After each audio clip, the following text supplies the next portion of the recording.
Welcome to Romance Audiobook Library. We continue with the story of Confessed on a Dare. Prologue. A slight change in us. It was the day after my successful first date with Nanami-sen and my unexpected meeting with her parents, the day that marked the whole week of us dating. It was on that day, after school, that I got called into my teacher's office. I didn't get called in because of poor grades or bad behavior. I got called in because of my relationship with Nanami-sen. Of course, I was a little taken aback at first, this being the first time I'd been sent for like this, but I was even more surprised by the fact that a student could be called in for their dating life. Did even teachers keep up with the latest gossip? No, that couldn't be it. My teacher's face was serious. Once we were alone together, he hesitated for a moment and then leaned in to address me. "Monsieur Mai, I just wanted a quick word with you. You're not being bullied by Barato, are you?" "Excuse me." I couldn't help my dumbfounded response. What he'd said was just too unbelievable. How in the world had he gotten the idea that I was being bullied by Nanami-san? No, wait. I guess to the people around us, especially to the adults, the fact that Nanami-san and I were spending time together could only mean that she must be bullying me somehow. That was how strange it was for us to be seen together. The fact wasn't really news to me, but it did sting a little to have it thrust in my face like this. Nonetheless, I maintained my composure as I denied the possibility. Nanami-san and I are in a very healthy romantic relationship, with no bullying of any kind. Dating isn't against school rules, is it? Well, I was trying to maintain my composure, but my words came out kinder uncontrollably, making it seem like I was trying to argue. Wait, dating isn't against school rules, is it? Oh shoot, I'd said that all confidently without even knowing what the rules even were. But Ben, who actually looked up stuff like that, I figured that the best they could do was to prohibit sexual misconduct. My relationship with Nanami-san wasn't improper, and it certainly wasn't sexual either. Then again, maybe it was improper in a way, not that I could share that with the teacher. "Is that so?"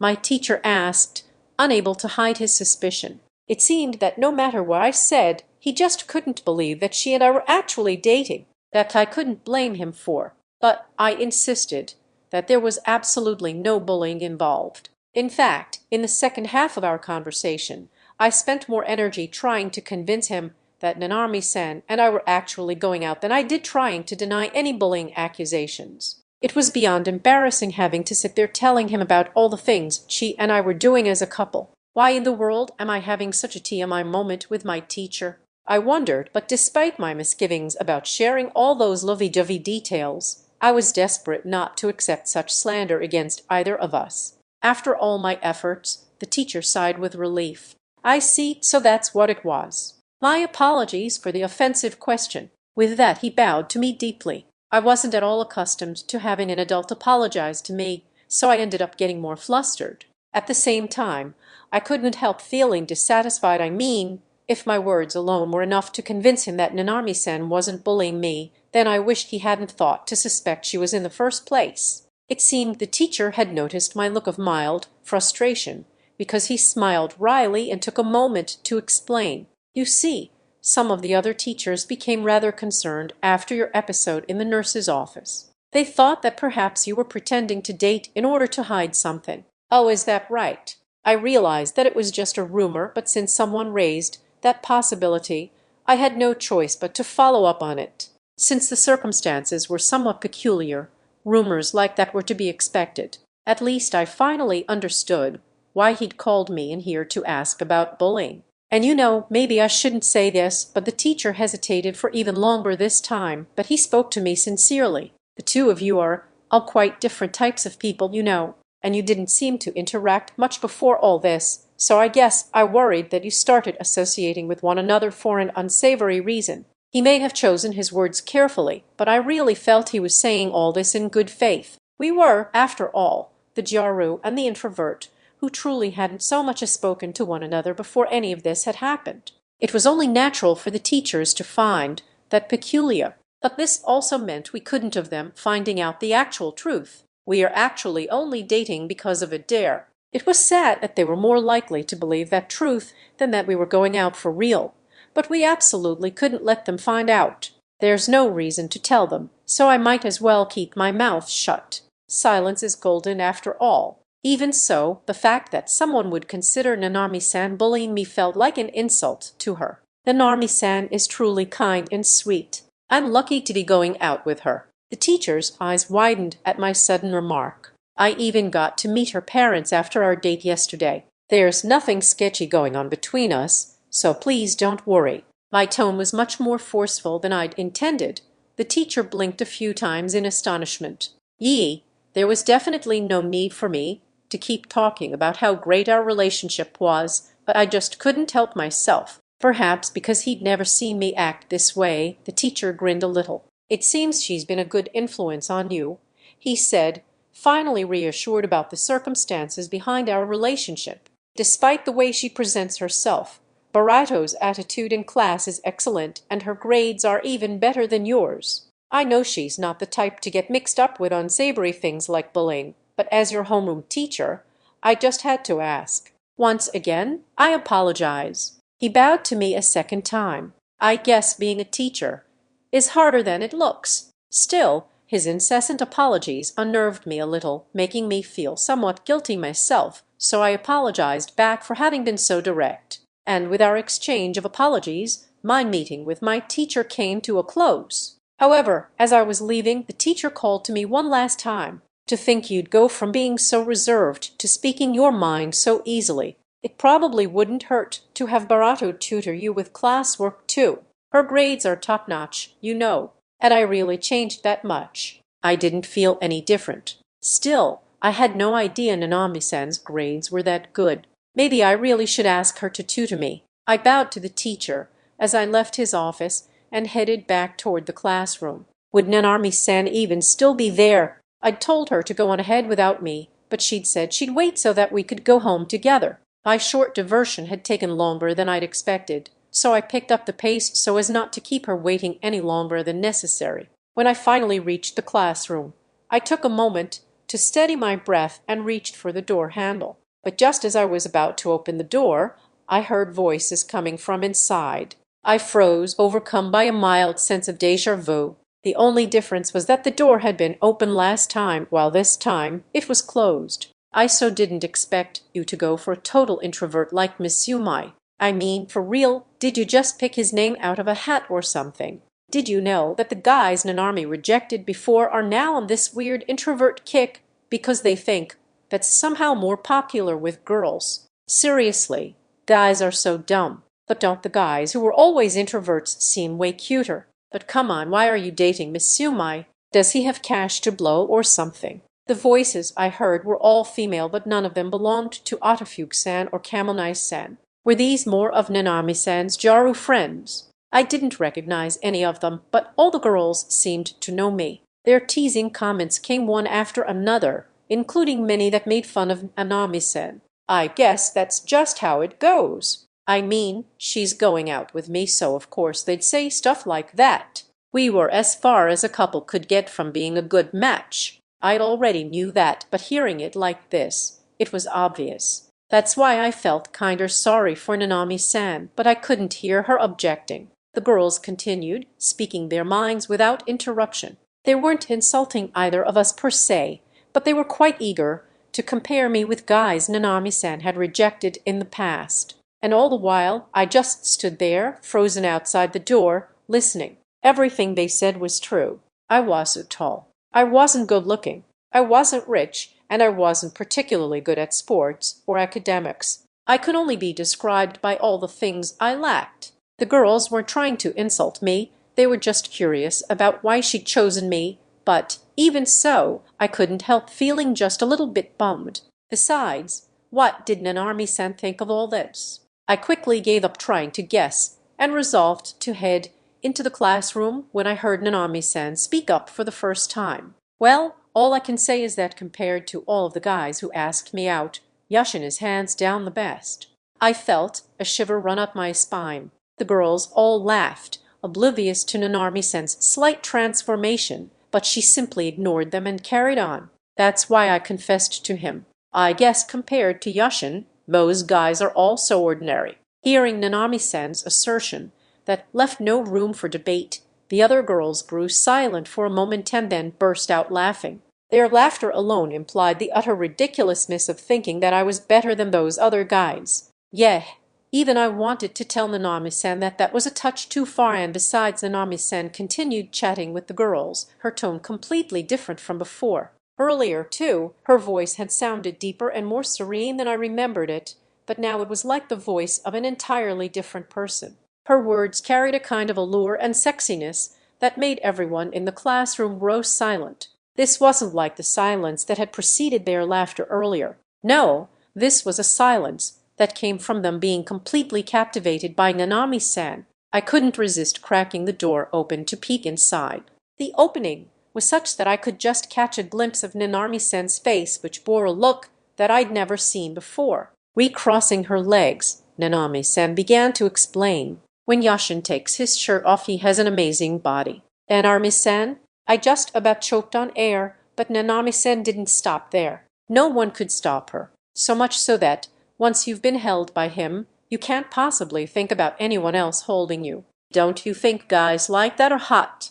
Her expression was just as sensual as her voice. With that bewitching smile on her face, she looked so irresistible, I couldn't take my eyes off her. The girls around her had likely never seen Nanami-san like this before either. They sat there in silence, with bated breaths. Some of them, swallowing hard and blushing, looked as if they, too, were as in awe of her as I was. She looked so beautiful in that moment that words couldn't have possibly described her. Yes, she was undeniably alluring, but Nanami-san, why are you telling them such a barefaced lie? I'd only shown her a glimpse of my upper body, and even that had been completely unintentional. Plus, I'd only hugged her to comfort her, not in order to do anything more like she was implying. And even then you were all red and embarrassed about it, Nanami-san. I mean, you weren't the only one in that moment. I felt like I'd glimpsed a very scary side of women. But perhaps I could also interpret it as an angry response to the other girls saying all that stuff about me. By now the room had grown pretty quiet, so I took that as my cue to head inside. I made extra noise as I opened the classroom door, calling out to Nanami-san as I entered. Sorry to keep you waiting, Nanami-san. We are all finished up, so shall we get going? Yashin, Nanami-san exclaimed, greeting me like her usual, bubbly self. Geez, took you long enough. I waited for you for so long. Will you treat me to some ice cream as a reward? I think I want a monarch one. Her expression had blossomed into her usual bright smile, as if I'd only imagined her sensuality a moment ago. She got up and hopped over to my side, pouting a bit as she took my hand. Nanami-san, you're teasing the girls too much. Now they are looking at me funny too. I'll see you all later. Girls. Bye. Oh, thanks for keeping Nanami-san company while she waited for me. See you around, everyone. Nanami-san and I took each other's hand and said our farewells as we left the girls behind. Our fingers immediately intertwined, as if we were showing off just how intimate we were. Nanami-san had initiated it so unexpectedly that I had a hard time keeping my cool. See you guys tomorrow, the girls mumbled in a daze, waving after us as they watched us leave. After we'd walked some distance from the classroom, I turned to Nanami-san and whispered, So, why were you saying such nice things about me earlier? Oh, you were listening?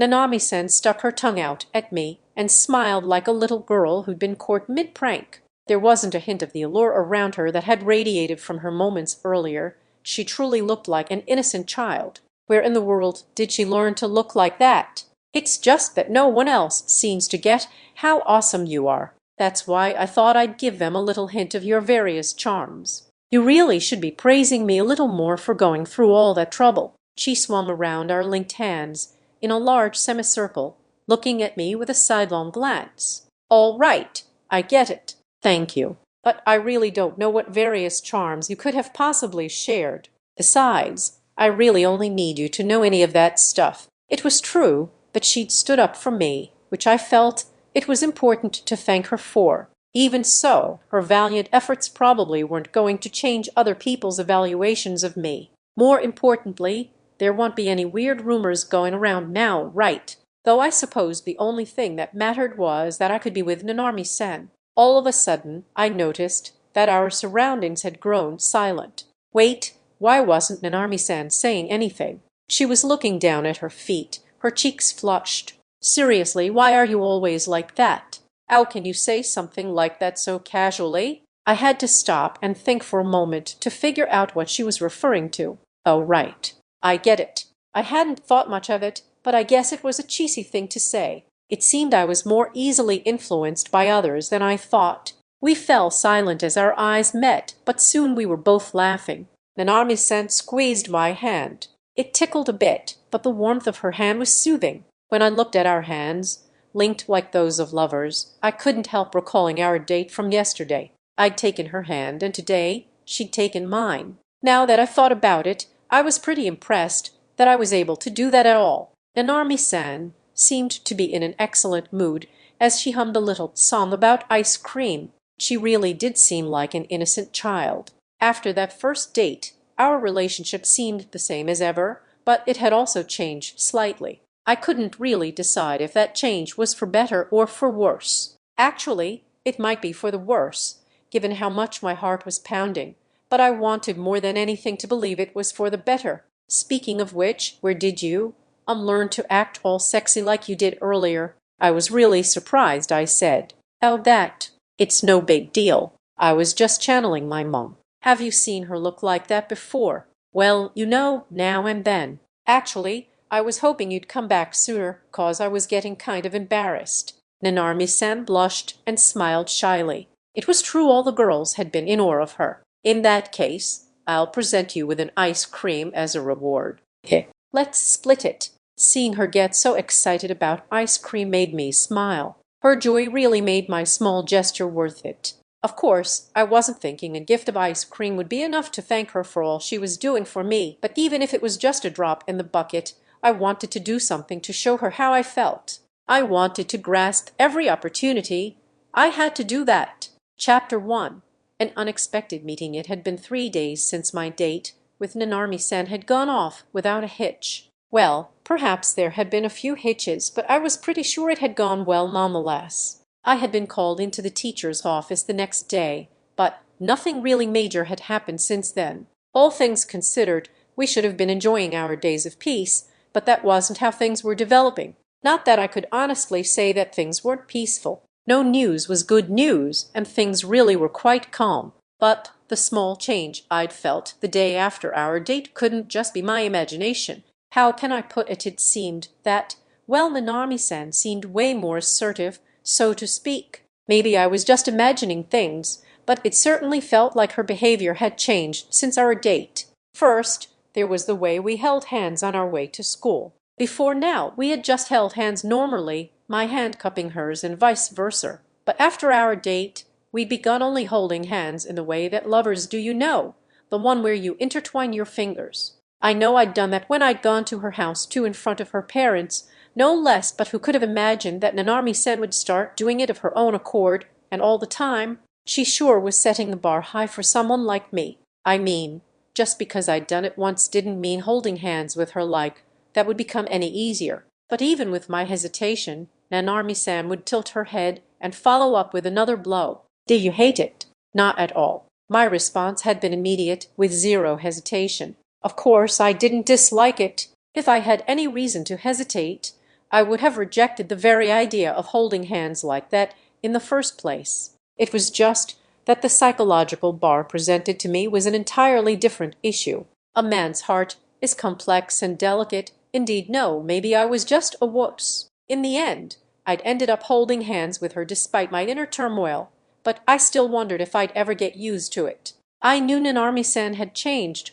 but I also felt like I was changing too. But was all this change a good thing? What kind of results would these changes bring about? It was no use thinking about it now, but what was happening to us felt both scary and surprisingly comfortable. As for the looks from the other students, as we made our way to school, I dare say they needed no explanation at this point. The changes weren't limited to just the way we held hands. My bento now included dessert. It wasn't store-bought either, it was handmade specially by Nanami-san. When I told her I felt bad about having her make me both lunch and a sweet treat, she had told me not to worry about it, because making the dessert was something she'd been doing with her mom. When I'd made a face like I didn't quite understand.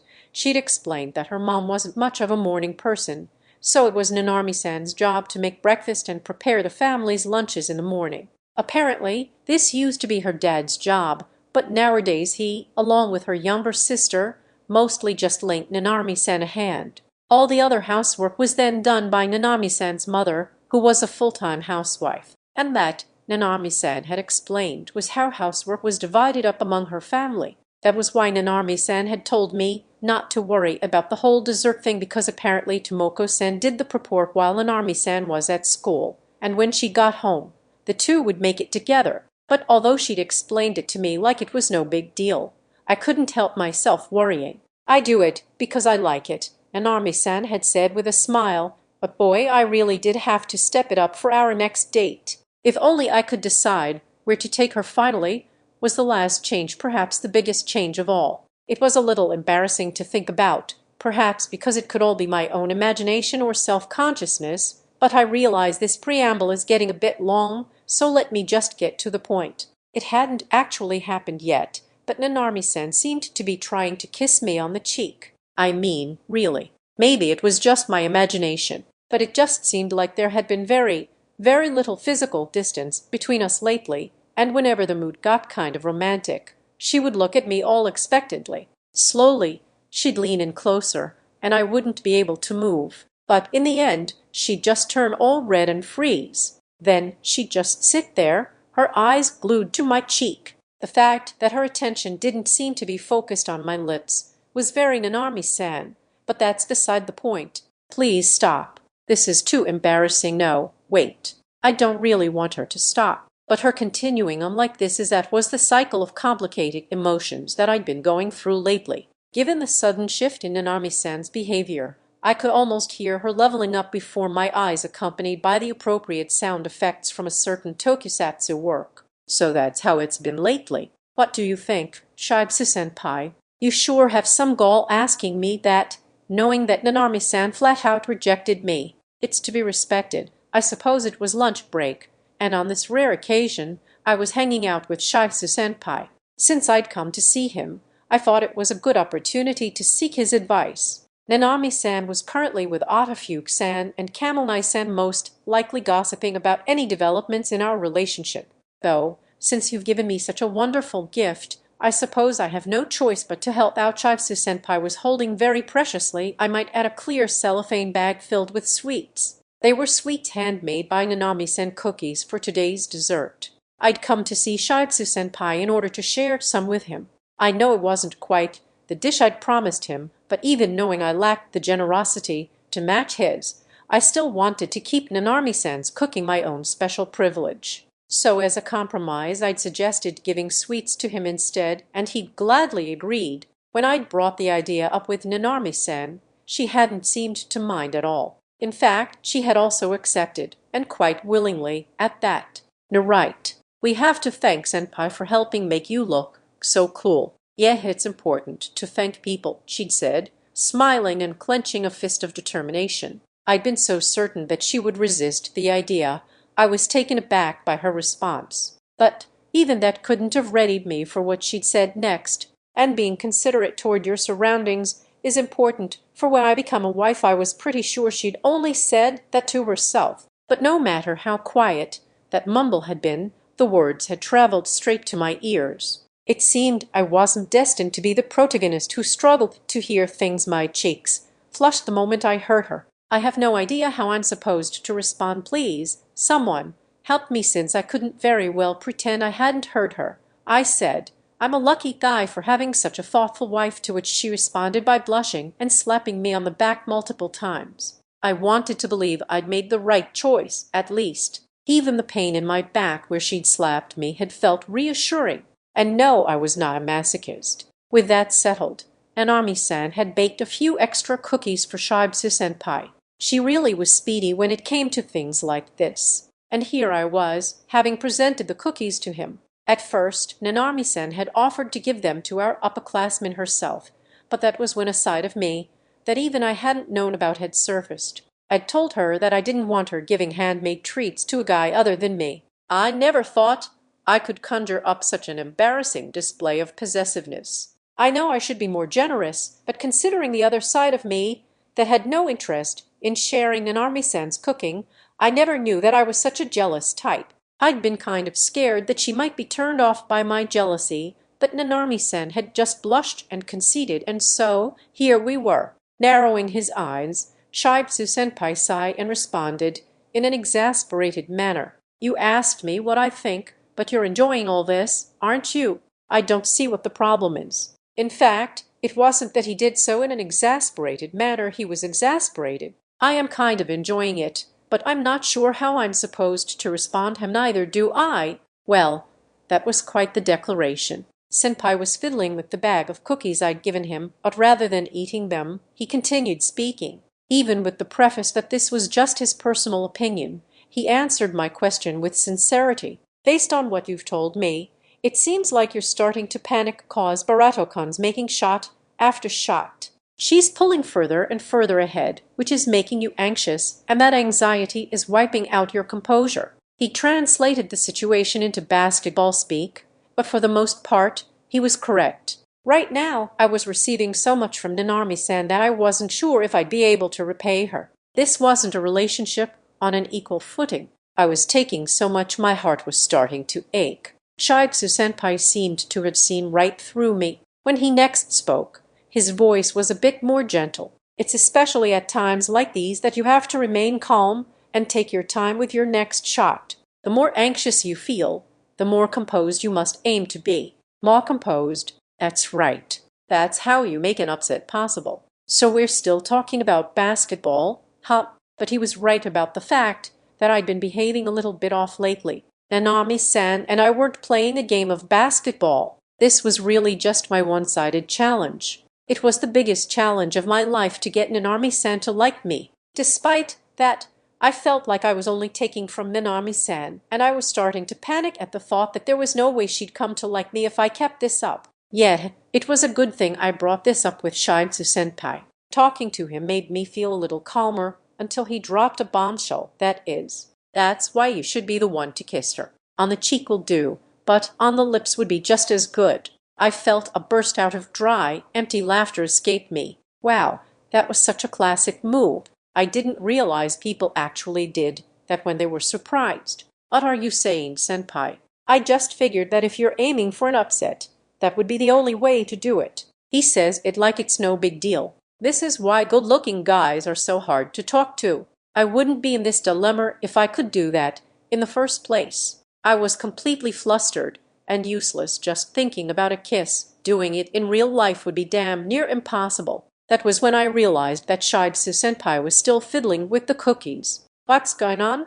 Is he not going to eat them? By the way, Miss Yumai-kun, can I ask you something this time?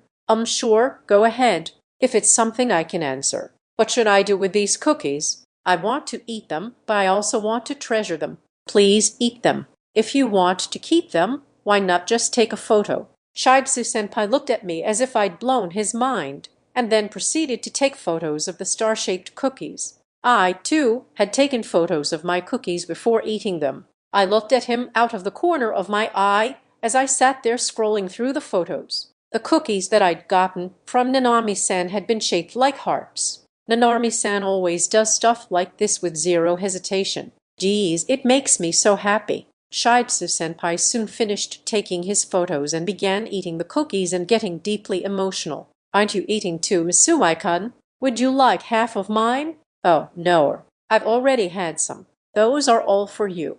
Is that right? Then I don't mind if I do. I smile at my upperclassmen for being so thoughtful, but then I remembered something. Whatever happened to senpai finding his next love? He's so bold over seeing the cookies Nanami-san made him.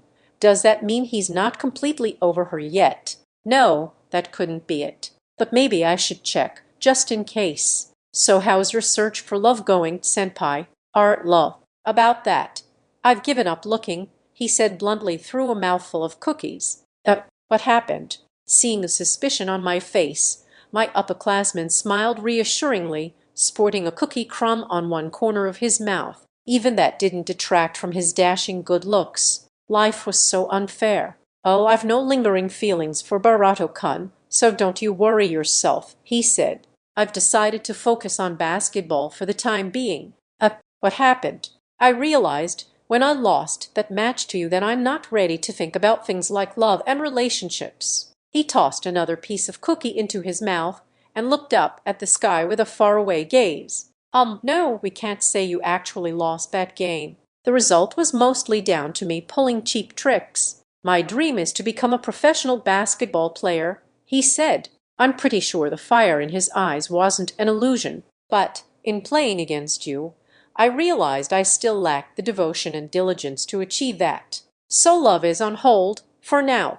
As I watched him speak so passionately, I came to a sudden realization. So that's why the girls in his class glared at me when I came to give him the cookies. That was seriously scary. Senpai, I only won because I damn near cheated. There's really no need for you to be so stoic about this. But seeing him like this also made me somewhat envious. This guy's heart and soul belonged solely to basketball. There was nothing I felt so passionate about, so I felt genuine respect for him. Things were a little different now, though. I'd been able to find something I could be passionate about. But if the upperclassmen girls were upset with me for making Shibsu-senpai uninterested in dating, that might cause problems for Nanami-san too. Shibsu-senpai was pretty popular, and I didn't know what kind of revenge they could concoct, so I thought it best to try to remedy the situation a little. "That's no way to think, senpai," I said sharply. Shibsu-senpai returned my remark with a suspicious look, the cookie in his hand frozen inches from his mouth. There were quite a lot of cookies, but he was prepared to go through them all. He remained still, awaiting my next words. I took a slow, deep breath and opened my mouth with a serious expression on my face. "We become stronger when we have something to protect. That's why I believe you should strive for both love and basketball." "What do you mean, Mitsumai-kan?" "Go on." "All right," he took the bait. "Maybe I can pull this off. Let's imagine it's the final quarter of the game. You're exhausted, but it's gonna take just one more shot to turn everything around." Shibsu-senpai closed his eyes, picturing the scene. Whoa, is he actually starting to sweat? His mind must be completely absorbed in the game. At that moment, if you heard your girlfriend cheering for you from the stands, don't you think that that would give you the strength you needed right then and there? Shibsu-senpai was mumbling something while fumbling with his hands. His body assumed the same posture as the day when he showed me all those free throws. And after demonstrating an absolutely splendid form, he slowly opened his eyes. "I see. Perhaps you are right." Shibsu-senpai remained still, as if ruminating on the situation he'd imagined. I gave him one last nudge. "Of course, there's no need to force yourself to be with someone. But I don't think there's any reason for you not to be with someone either. If you like someone, I don't want you to miss out on the opportunity." My upperclassman listened to my words in earnest. His expression made me feel a bit guilty, but this really was how I felt. "You're right," he finally said, nodding a few times. "I felt like that situation really did give me strength. In that case, there's no need to force myself to find someone. But if I do come across someone I like, I hope you'll let me come to you for advice. For better or for worse." He was very simple-minded, at least with this. Both Nanami-san and I wouldn't be subject to any retaliation from our female upperclassmen. But that wasn't all. Senpai and I had met under strange circumstances, but he was actually a very good person. I really did want him to be happy. That was why I didn't want him to get hung up on his loss against me and miss the chance to fall in love with someone. I knew what I'd said had been very self-centered, given that I'd taken Nanami-san from him in a way. But being asked for advice by senpai himself seems like way too hard of a task for me. Even so, I'll do my best to offer support. "It's funny, though," Shibsu-senpai said thoughtfully. "You said the exact same thing as the manager of our team. Maybe I'm making other people worry about me." "Your manager. Is she a girl by any chance?" "No, she's a tall, quiet, and kind girl who looks out for me. I hope she meets someone nice as well." How should I put this? Let's just say I felt relieved that he might be able to find his next love sooner than we thought. After that, I parted ways with my upperclassmen and went back to meet up with Nanami-san. She was already back in the classroom, chatting with Otafuke-san and Kamomai-san. Nanami-san, I gave the cookies to senpai. He seemed really happy. Thanks again for doing that. Oh, yeah, but yeah, really, that's good. As she looked up at me, I noticed her face was red, and Audiobook-san and Kamui-san were grinning. Did you two say something weird to Nanami-san by any chance? I don't think we said anything weird, did we? Though we did ask her one or two things, Audiobook-san said. Oh, yeah, we did. Enjoy your walk after school, Kay? Kamui-san added. Kamui-san, you definitely said something to Nanami-san, didn't you? Our lunch break ended just as I was trying to ask for details, so I would have to wait for another time to interrogate her. In the end, though, school finished before I could learn what they talked about. But as we were leaving, Nanami-san spoke up. Hey, Yashin, would you come grocery shopping with me today? My mom asked me to pick up stuff for dinner. Oh, yeah, of course. Should we go to the mall we went to the other day? I'd heard that Nanami-san's mother usually picked up ingredients for dinner during school hours, but maybe she'd been busy today.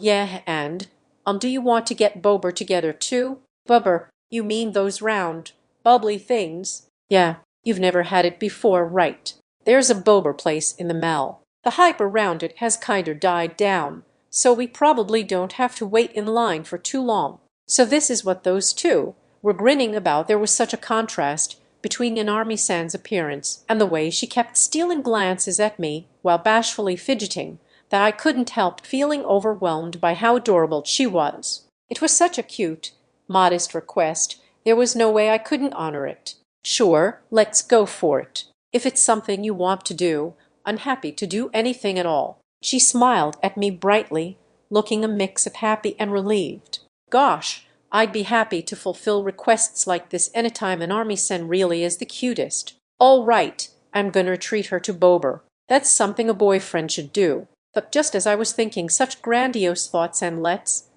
get different flavors and let's trade a bit, okay? For a moment I didn't quite understand what she'd said, but when I finally did, my face turned a deep crimson. After school, we made our way to the mall, the same one we'd visited on our movie date, and bought our ingredients from for our gyoza dinner. This time, we were at a completely unfamiliar place inside, though to be specific, I was the newbie of the two of us. The shop before us was clearly going all out on their aesthetic, with rows and rows of colorful little descriptions of its trendy products. Come to think of it, I've never had boba before, I said to Nanami-san. Really? I thought that might be the case. Yeah, I didn't feel like getting in line back when it was really popular, and it wasn't like I had anyone to come get it with. Then it's your first time? I'm really glad to be your first. Nanami-san, that sounds a bit questionable. I wasn't sure if she knew what she was really saying, but since she was blushing, it felt even more awkward. You should probably think before you speak, Nanami-san. Then, again, maybe I'm the one overthinking it. Nanami-san was looking at me quizzically. No, she wasn't thinking about what she's saying. It was a total accident. Well then, I should just drop it. After having picked up ingredients for dinner, the two of us were standing in front of a boba shop, or whatever you're supposed to call it. The lines had been unforgivable back when boba had been all the rage, but now you only had to wait a little bit to order. Even so, the fact that you still had to wait at all suggested that even though it was no longer the latest thing, boba had become a part of everyday culture. Still, just a little while ago, I couldn't have even imagined coming to drink it myself. Earlier, I'd told Nanami-san that I didn't feel like lining up for it, but to be honest, I didn't feel like drinking it even if I didn't have to line up. What would I have done if Nanami-san and I had been going out when boba was super popular? It probably wouldn't have felt like a chore to me, to be honest. In fact, I could imagine myself even enjoying standing in line with Nanami-san there, not that there was any point imagining it. Still, I'm sure some couples really enjoyed the time they spent waiting in line together. In that sense, I was grateful that the boba shop was still around even after the boom. Just me being able to think that way was a surprising change. Since I'd never had boba before, I went for the standard milk tea version. I wasn't quite sure how I was supposed to ask for it, so Nanami-san helped me out. I felt kind of out of place here, but Nanami-san seemed to be having a good time. Nanami-san herself ordered something called an orange tea. Its vivid orange color really was stunning to look at. Even the boba inside was deep orange instead of black, bobbing about like small jewels at the bottom of the cup. It really did look like something girls would be drawn to. As a side note, I paid for both of our drinks. Nanami-san wasn't happy with the idea, but when I told her that I'd already paid for them, she had no choice but to accept. Given that she was making me bento and desserts every day, I wished she would let me at least return the favor. That being said, even her reluctance was a part of her charm. I took another look at Nanami-san holding her orange tea. It's beautiful. Transparent orange color matched Nanami-san to a T. I had to admit it was different from the idea I'd had of boba, but the image before me looked as beautiful as a painting. I can only curse myself for being unable to find the right words, but I don't think it's an overstatement to say that the image was one that deserved to be captured and forever preserved. Nanami-san, can I take a picture? Oh, yeah. Sure, go ahead. She proceeded to hold the boba drink out closer to me. I pointed my phone at Nanami-san and took a full-body shot, capturing the boba drink in her hand and the beautiful smile on her face. It was a great photo, the perfect background for my phone. She said suddenly. "Chen," I responded. Nanami-san, who'd seemed stunned for a moment, came closer to look at the photo and then let out a yelp of surprise. "Wop, I thought you were just taking a photo of the boba. Why'd you get me in it?" "I had no idea, so I didn't even pose or anything. I don't look cute at all." I did mean I wanted to take a picture of you, but maybe, since I took pictures of her bento all the time, she had assumed I'd wanted to take a photo like that this time too. In that case, maybe I had ended up misleading her somehow, even if I hadn't meant to. It seemed Nanami-san wasn't a fan of the photo I'd taken. I looked into my phone, pouting a little. I liked this photo a lot because she looked so natural, without any kind of put-on expression or gesture. "But look," I said, "the orange really suits you." "Beautiful. Now, be beautiful." "You mean the boba?" "I mean you." Nanami-san's cheeks flushed red at the words that had popped out of my mouth. I felt my cheeks getting hot as well. "Seriously, what am I saying? I thought I'd make this the background for my phone, you know," I said, flustered by my own words. "I kinda realized that, even though we're going out, I don't have any pictures of you. Don't worry. You look really cute and really natural." Nanami-san fell silent and looked down at the ground. I honestly thought the photo captured all of Nanami-san's best features. That's not to praise my own skills as a photographer or anything.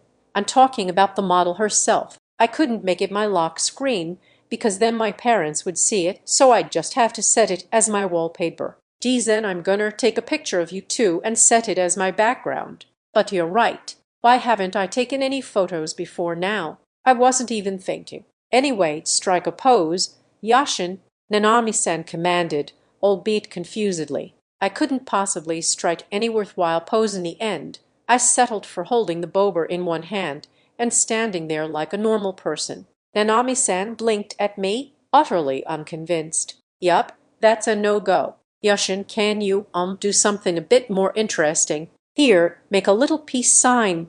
A peace sign. Like this." I smiled uncomfortably, holding up 2 fingers of my cup-free hand. I was pretty sure I looked like a total idiot. Yeah, Nanami-san was smiling painfully too. I must have looked awfully weird. Stepping so far out of my comfort zone like this just wasn't for me. But then her expression twisted into the smile of someone who'd thought of some wicked prank. As I stood there questioning her expression, Nanami-san stepped up to me and stopped at my side.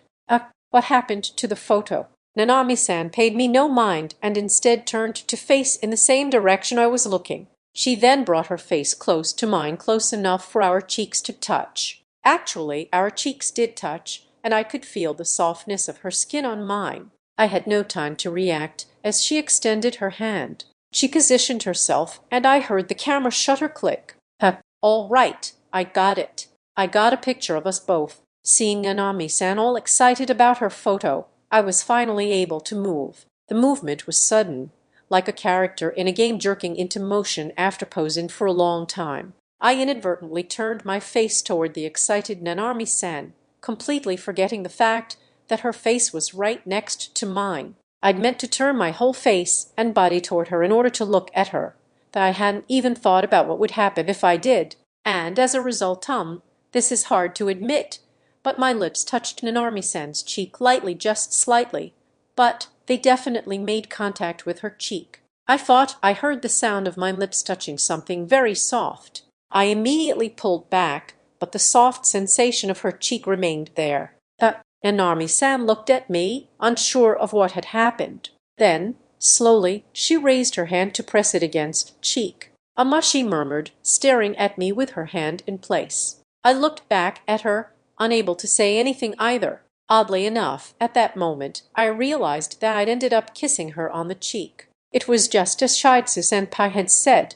"Senpai, how was I supposed to know that your words were a red flag for what could actually happen between me and Nanami-san?" "No, wait. Maybe I should be thanking you instead. Thank you for planting in me the seed of this wonderful accident." All jokes aside, but what was I supposed to do now? The air around us felt both awkward and warm at the same time. Neither of us spoke, and for a while we simply stared at each other in silence. With the background noise of the mill buzzing in our ears, Nanami-san looked at me suggestively. She took a step closer, just one step, when a familiar voice cut through the buzz. "Yashin, what a coincidence. And who is this young lady?" A chill ran through my body. The voice was so unexpected, it made my mind snap back to reality. But I knew that voice. It was a woman's voice, a voice that I heard almost every day. And aside from Nanami-san, there were only two people who called me by my first name. This was the voice of one of them. Yup, it was my mother's voice. And Dad's here too. Your parents?" When I turned my head with a slow motion that would often be accompanied by the creak of a rusted toy, I saw my parents standing there, my mom, Shinobu Mitsumai, and my dad, Akira Mitsumai. They were holding hands and carrying shopping bags. "Wait a minute, Mom. Dad, what are you doing?" My mom must have noticed the direction of my gaze, because she lifted the hand linked to my dad's and made a gesture to show me. How am I supposed to react to that, Mom? We just happened to get off work around the same time, so we decided to go on a little shopping date. We do it once in a while. It didn't know. I'd had no idea.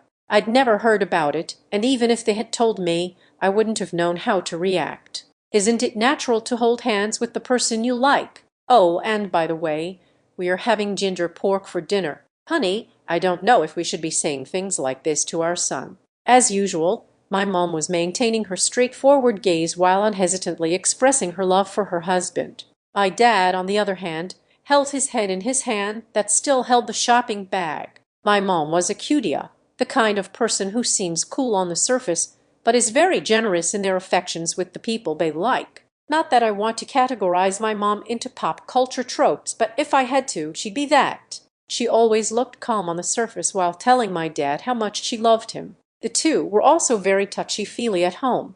My dad always wholeheartedly received my mom's romantic gestures, but it seemed that today, given that they were out in public, he was actually a little embarrassed. That might also have been because I'd seen them holding hands. That was also the reason I didn't leave my room that much. When the two of them were home, they were usually hanging out together. I didn't want to intrude. "So, Yashin," still maintaining her piercing gaze, my mom lifted her shopping bag hand and pointed straight at me. "Who's this young lady you were kissing on the cheek? If you were kissing her without her permission, I'm afraid I'm going to have to teach you a lesson." "Dang, you saw that. How am I supposed to get through this?" Actually, now that I thought about it, there was no need to lie to them about anything. I was just kind of embarrassed because I'd never gone out with a girl before, and they knew that. Now that we were all here, I figured there was no choice but to suck it up and let them know that I was dating Nanami-san. To hell with being ashamed of it. Actually, that's not it. Nanami-san suddenly cried, still holding her bober as she bowed to my parents. "He didn't kiss me without permission, I swear. I'm Nanami Baracho, and I'm dating Yashin-kun." My mother tilted her head. She tilted it so much that I thought her neck might break. "I see. Are you one of those rental girlfriends? I thought high schoolers were too young to sign up. Why in the world do you know about stuff like that, Mom?"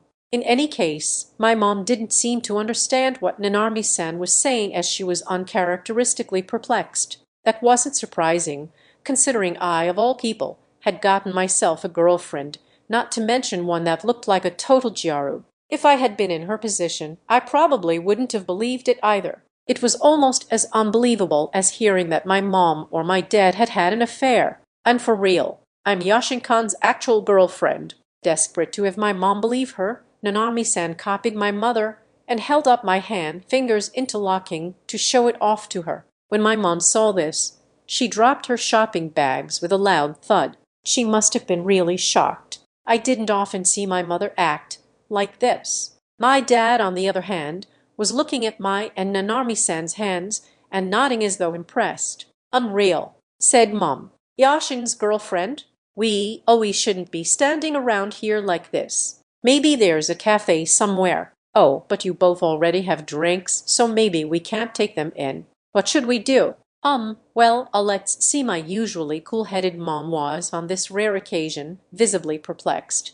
Her sentences were nearly incoherent. I hadn't expected me having a girlfriend to come as that much of a shock. I don't think I'd ever seen my mom so shaken. Well, I guess I knew how she felt. It wasn't like I'd ever had anything to do with girls. "Take it easy, dear," Dad said. "I think there's a food court nearby, so let's talk there. Would the two of you be okay with that?" In complete contrast to my mom, my dad was surprisingly calm, albeit the shaking hands. Maybe he was only able to be that way because my mom was so out of it. "Why, you're right. I got a little carried away. I'm sorry. Would that be okay with you both?" asked Mom, who seemed to have regained some of her composure after Dad's intervention. Nanami-san and I both nodded in silence. We had no reason to say no, and even if we did, I would only be interrogated when I got home anyway. Having Nanami-san here would make things move a long way more smoothly, or so I hoped. Nanami-san and I had only been trying to enjoy our boba together, but now look what had happened. I felt bad for Nanami-san, who'd invited me. "Nanami-san, are you okay?" "It's totally okay if you want to say no. I can just explain things to them when we get home." Truth be told, I really would have appreciated her being there when I told them, but if she didn't want that, I couldn't force her. But Nanami-san shook her head at my suggestion, her eyes filled with determination. "No, I'll go with you," she said. It was the perfect timing anyway. Perfect timing for what?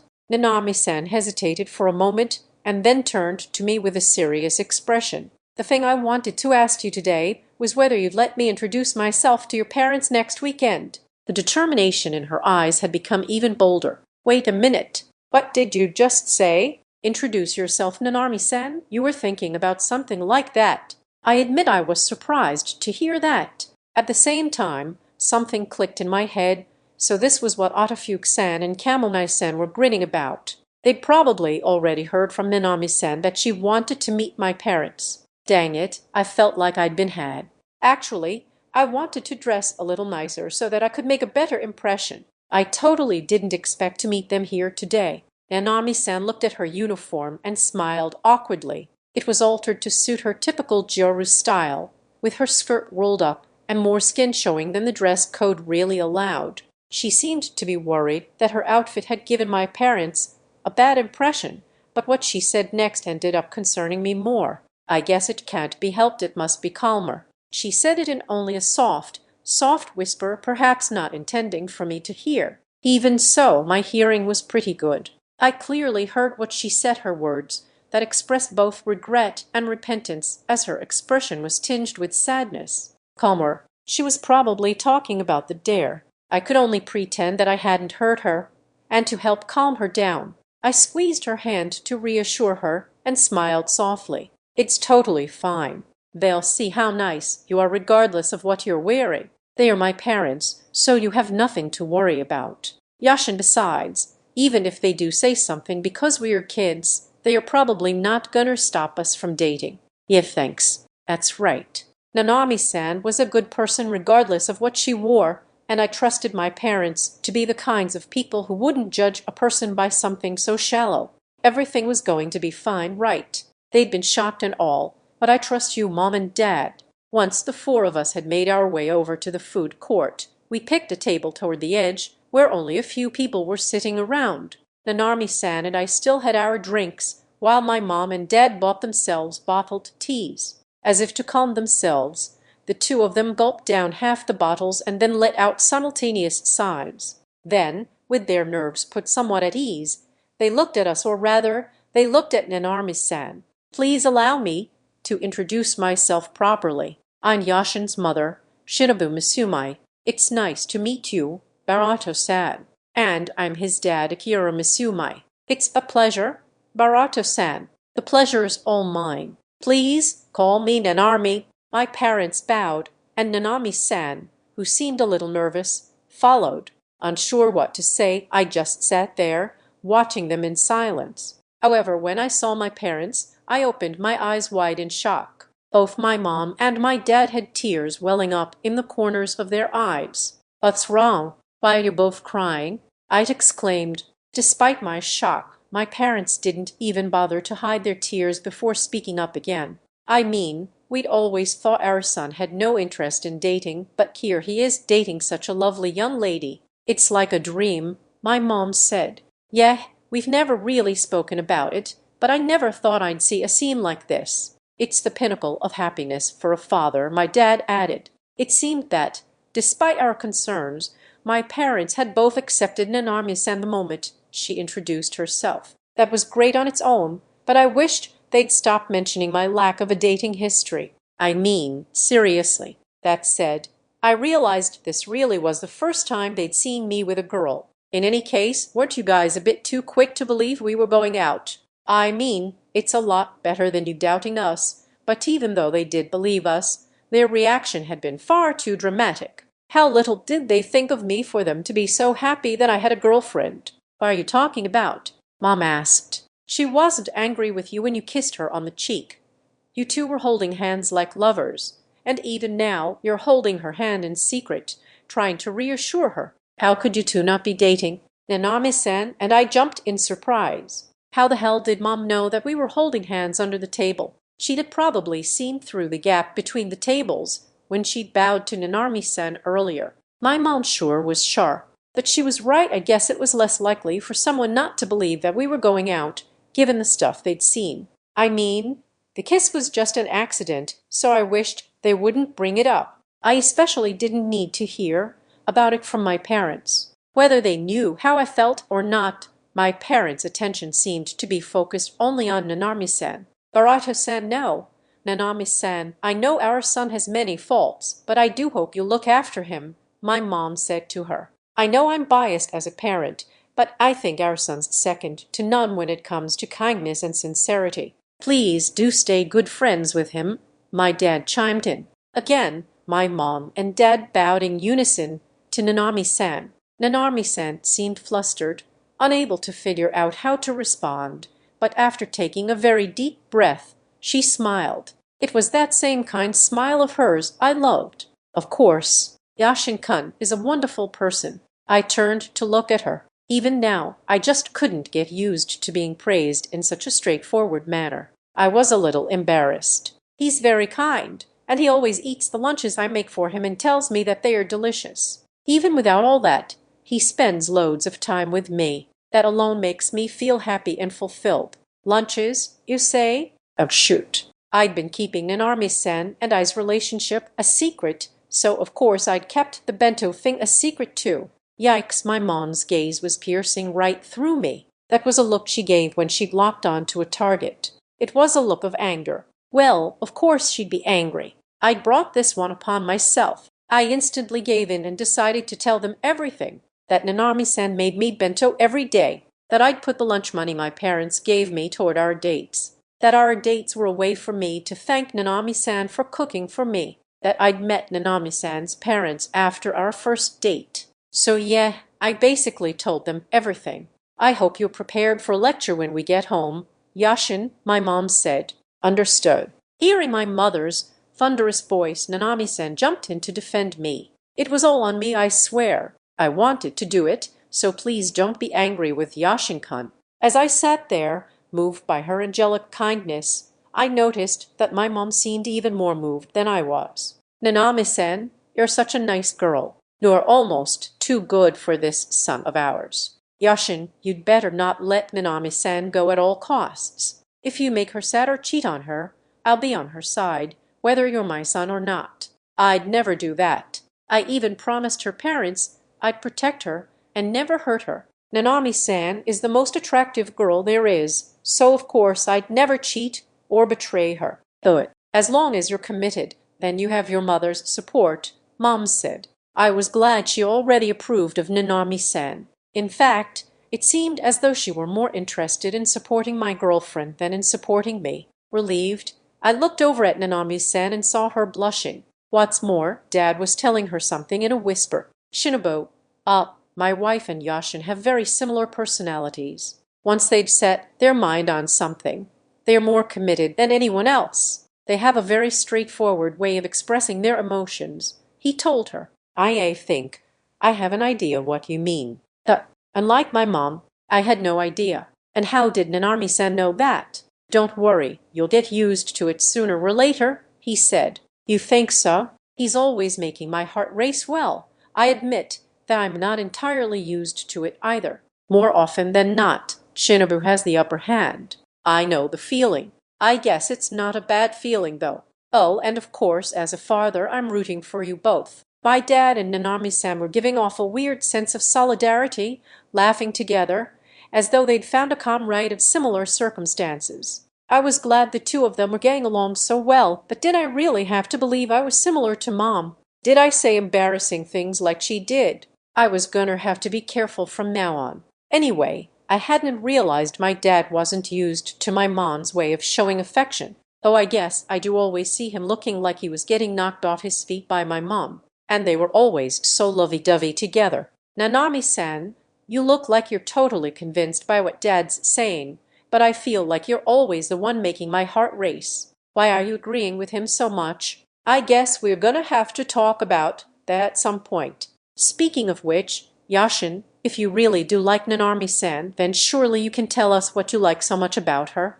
I can list dozens of things I like about your father. I'll tell you all the things I like about Nanami-san, no problem. But please let's not do it here, Mom. We are out in public. There are other people around, I said, trying to rein my mother in. You're right. I got a little carried away. I apologize. With her finally under control, we decided to end things there. Wow, I'm so glad that everything turned out fine. We'd only come to get Bober, but things had taken quite the unexpected turn. I told myself I'd have to make it up to Nanami-san sometime. Well then, shall we give Nanami-san a lift home? We'd love to say hello to your parents as well, Nanami-san, said Dad. Oh, no, please don't worry about that, Nanami-san responded. We can't have that. Even if we didn't know, we've been very rude not to thank them for everything. My dad stood up and took out his car keys. He probably said all that with the ulterior motive of admonishing me. He glanced at me and smiled. I'd never thought about it, but I guess my parents thought I hadn't been thoughtful enough. I supposed he was right in a way. As I stood up, still reflecting on my actions, I looked over toward Nanami-san and my mom to find them exchanging contact information. I know I'd exchanged contact info with Genichiro-san too, but was this normal? Was this like the normal thing to do? I was too afraid to ask them who had asked to do so first. It was totally a different culture from mine. My mom, oblivious to my inner thoughts, was looking at Nanami-san with a kindly gaze. Nanami-san, I know this is a lot to ask, but I do hope you'll take good care of our son. If anything happens, please don't hesitate to let us know. We'll be there for you. Thank you, Shinobu-san. I'll be in your care as well. And please leave Yashin-kan's lunches to me. Nanami-san straightened her posture and tapped her fist against the center of her chest. It seemed she was getting pumped up about all the bento to come. If you're up for it, Mom added, I'll send you some photos of Yashin when he was little. If you have any requests, do let me know. I would love that. What kind of creepy deal are these two making? Damn it. Should I ask Genichiro-san for old photos of Nanami-san? No, I don't think I have the guts. Besides, I'm not even sure how to ask. He might even get upset. Unbeknownst to my frustrations, my mom and Nanami-san were hugging each other as though they'd come to some kind of an understanding. Seriously, I'd barely taken my eyes off of them, and now they were hugging. My dad and I watched them and smiled, then left the table to throw away the trash. I guess it was good that they were getting along. Maybe I was in denial, but I should just leave it at that. But Yashin, Dad said as he was dealing with the trash, even if Nanami-san is preparing lunch for you, what are you going to do about tomorrow night onward? Tomorrow night? What does he mean? Is he talking about dinner? What do you mean? Is something going on? I asked. We were going to talk with you about it once we got home, but both your mother and I are going to be off on fairly long business trips starting tomorrow. Every now and then, my parents went off on considerably long business trips. It must be tough being an adult. Thanks for all the hard work. Well, that's pretty sudden. How long will you be gone? I asked. About a month or so. You'll be home alone during that time. Maybe it's a good opportunity for you to learn to cook for yourself. It was rare for Dad to say something like that. Not so long ago, I probably would have brushed it off as too much trouble, but now we're right.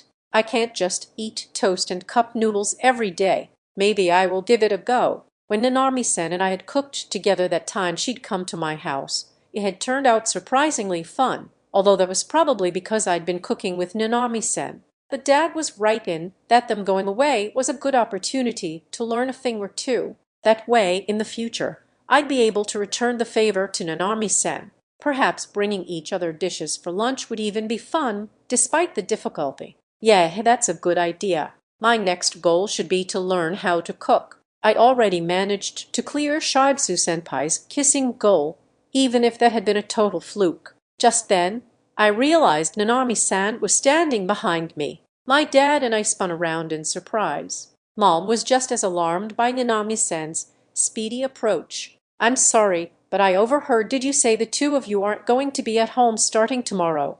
Nanami-san asked. My dad seemed a bit taken aback by Nanami-san's forceful questioning, but even so, he managed to respond. Oh, right. My wife and I are going to be away for a while, so I'm afraid Yashin will have to take care of himself during that time. Is that right? Nanami-san held her hand to her lips, seemingly considering my dad's response. From time to time, she'd look at me sideways, but she remained silent while deep in thought. She seemed to be having a hard time putting her thoughts into words, because several times she would begin to speak before immediately closing her mouth. My dad and I, as well as my mother who'd made her way over, patiently watched her. After another minute or so, Nanami-san made a fist and, as though to encourage herself, mumbled a small okay. She then turned to my parents to address them. While the two of you are away, Nanami-san paused, taking a deep breath. Then, as if to express the air that she'd inhaled, she said her next words very clearly. While the two of you are away, would it be all right if I visited Yashin-kun at your house and cooked dinner for him? I froze. That's what you were thinking. Both Mom and Dad were equally stiff, taken aback by her suggestion. It seemed Nanami-san was getting a little bit out of control. Interlude. Her feelings. It had been a week since Yashin and I had started dating, and so far it had been pretty smooth sailing. Even if everything had started with a dare, this past week had been really fun for me. This was my first time going out with someone, so I'd had a little trouble here and there. But even so, I was enjoying myself the whole time. Of course, it hadn't all been fun and games. That day, after our first date, I'd had a chat with Mom and made up my mind I would try my best to like Yashin even more and get him to like me more too. I knew I was being selfish, dishonest, and cowardly, but I wanted to at least make an honest effort in my relationship with him.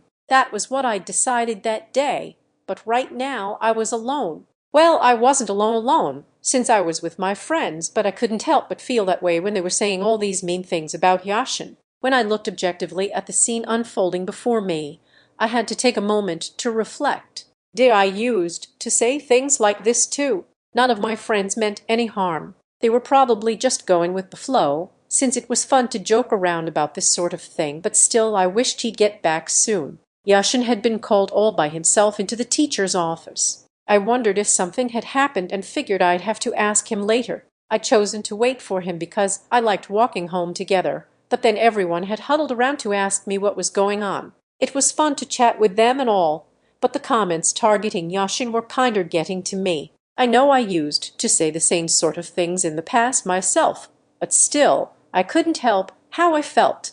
I thought that maybe, just maybe, I should try to improve their image of Yashin a bit. It's not like I wanted him to get too popular, but I at least wanted them to know how cool he was. Still, if I told them in the way I always said things, they'd probably think I was just kidding around. But then I realized if I talked the way my mom had talked that one time, it might work. She'd sounded captivating. If I could do that too, I'd be able to change the way I came off. I just had to try to sound a little more provocative, and I getting the smile right. What about my voice? The moment I said it, everyone grew silent.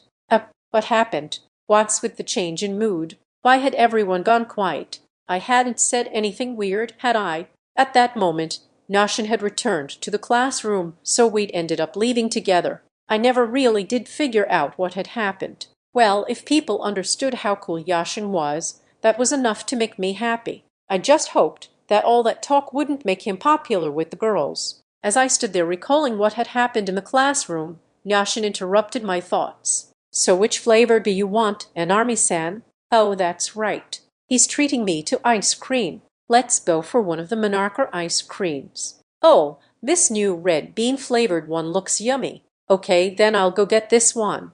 Yashin made his way to the checkout with the Monarch ice cream in hand, while I stood next to him watching excitedly. It wasn't the ice cream I was happy about. I was happy about something else. Here you go, Yashin said as he handed me the ice cream. Thanks. Here, let's split it. All this time, I'd been looking forward to splitting the ice cream with him. He took his half from me bashfully, and we ate together as we walked home. The ice cream tasted 100 times better than when I usually had it. When he'd asked me to make extra dessert for Shiatsu-senpai, I'd thought it was really sweet of him, so much so that, at the time, I'd ended up mumbling something about becoming a good hostess when I became Yashin's wife. I thought I'd gotten away with it at first, but as it turned out, he totally heard me and I'd ended up slapping him on the back out of embarrassment. Fortunately for me, Yashin had been happy about what I'd said, and I'd been able to thank Shiatsu-senpai for helping out Yashin with our first date. All things considered,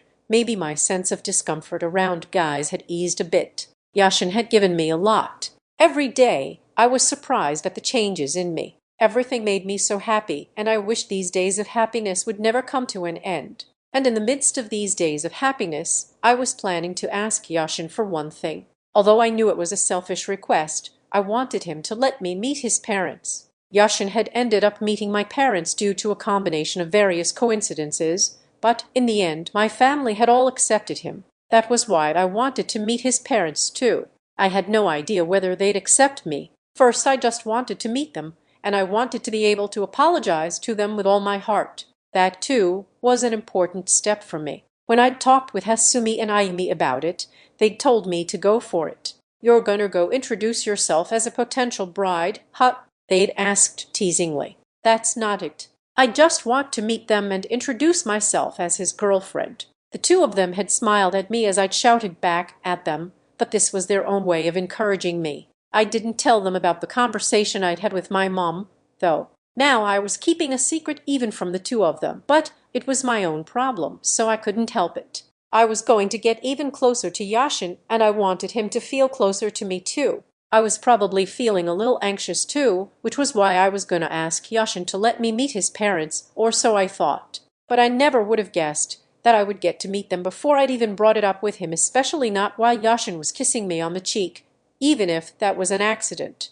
I can't stress how unexpected that was. The place where his lips had touched still felt all hot and tingly. He totally caught me totally off guard when I hadn't at all been mentally prepared for a kiss. And it was when I was subconsciously taking a step toward him to make my request that I saw them. Yashin's parents were holding hands and acting all lovey-dovey. I didn't think I'd seen even my parents holding hands before. As it turned out, they were both really kind people. I was scared of his mother, Shinobu-san, at first, but she was very pretty and spoke in a way similar to Yashin. She expressed her love for her husband calmly, simply, and with zero hesitation, making me envious of her ability to be so straightforward. She was the very definition of what it was to be both cool and beautiful, the exact opposite personality type to my own mom. Would Yashin be happy if I wore glasses and acted more like Shinobu-san, or would he not? Before parting ways, Yashin's mother and I exchanged contact info,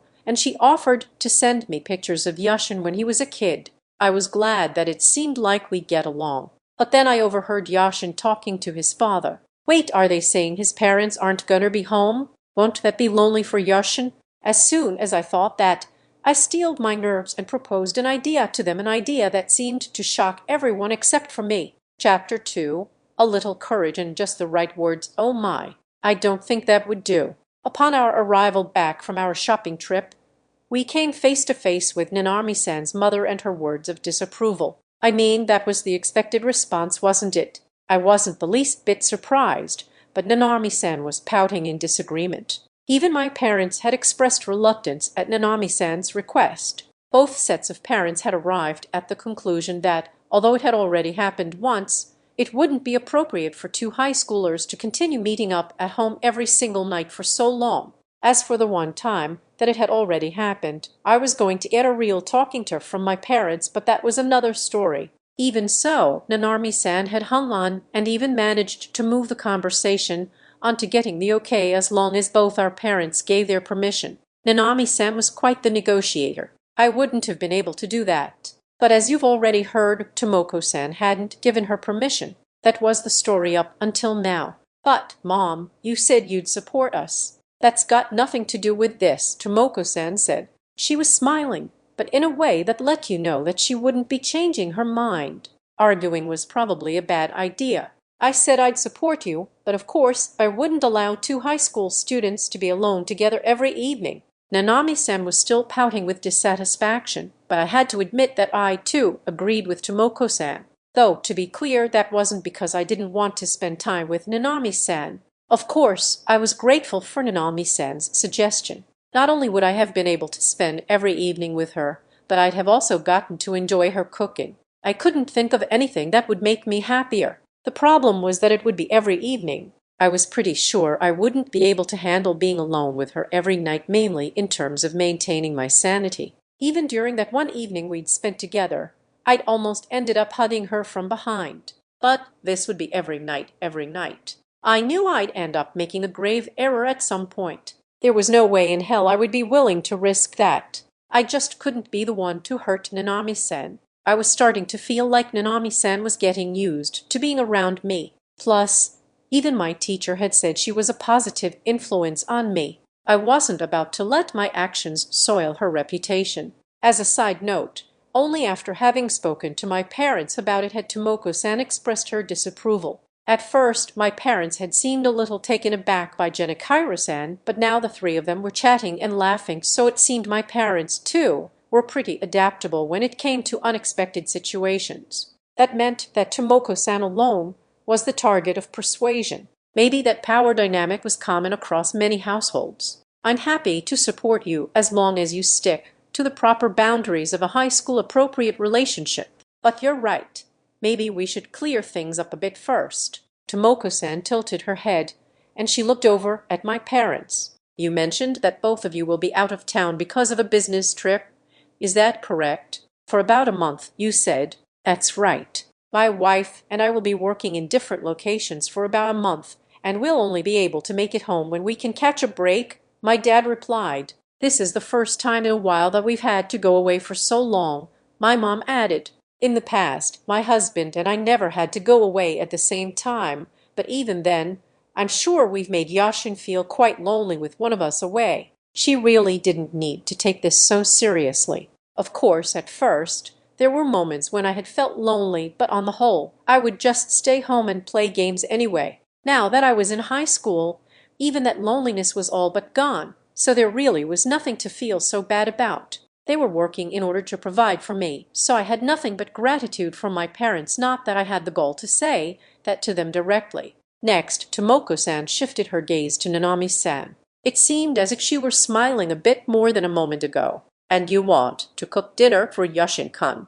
Is that right, Nanami? Yeah, because Yashin can't cook, I shouldn't be fudging this. Nanami-san shook her head once and then brought her hands to her chest, turning a serious expression to her mother. I just want to cook for Yashin. I want him to eat more and more of the food I make. That's how I feel. Nanami-sen's been thinking about that." All the adults in the room let out a sigh of admiration. I couldn't bear the look my parents were giving me, so I told myself to forget about that look for now. Still, I really appreciated Nanami-sen's generosity, and I felt myself wavering on the issue.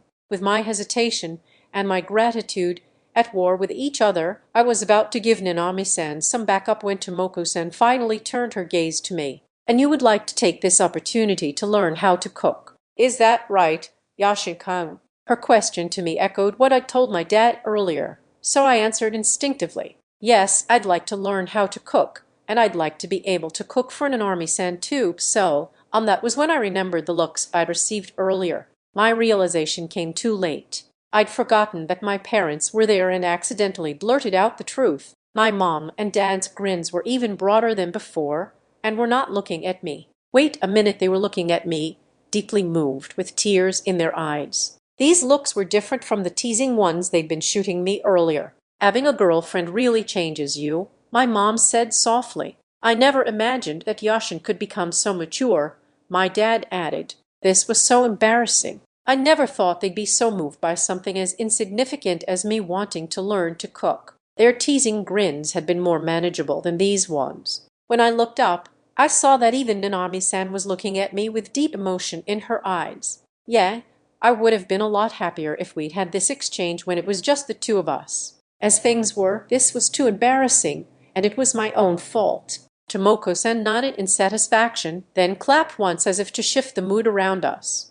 The refreshing sound echoed throughout the room, and everyone's eyes focused on her. "Then why don't we do this?" Tomoko-san smiled, pointing her index finger. She seemed to be enjoying herself. "While the pair of you are away, why don't we have Yashin-kun come eat dinner at our house? He can cook with Nanami when he's over." Tomoko-san's idea incorporated both Nanami-san's and my requests. It fulfilled Nanami-san's desire to have me eat more of her cooking, and my desire to learn how to cook. Nanami-san's eyes sparkled at her mother's suggestion.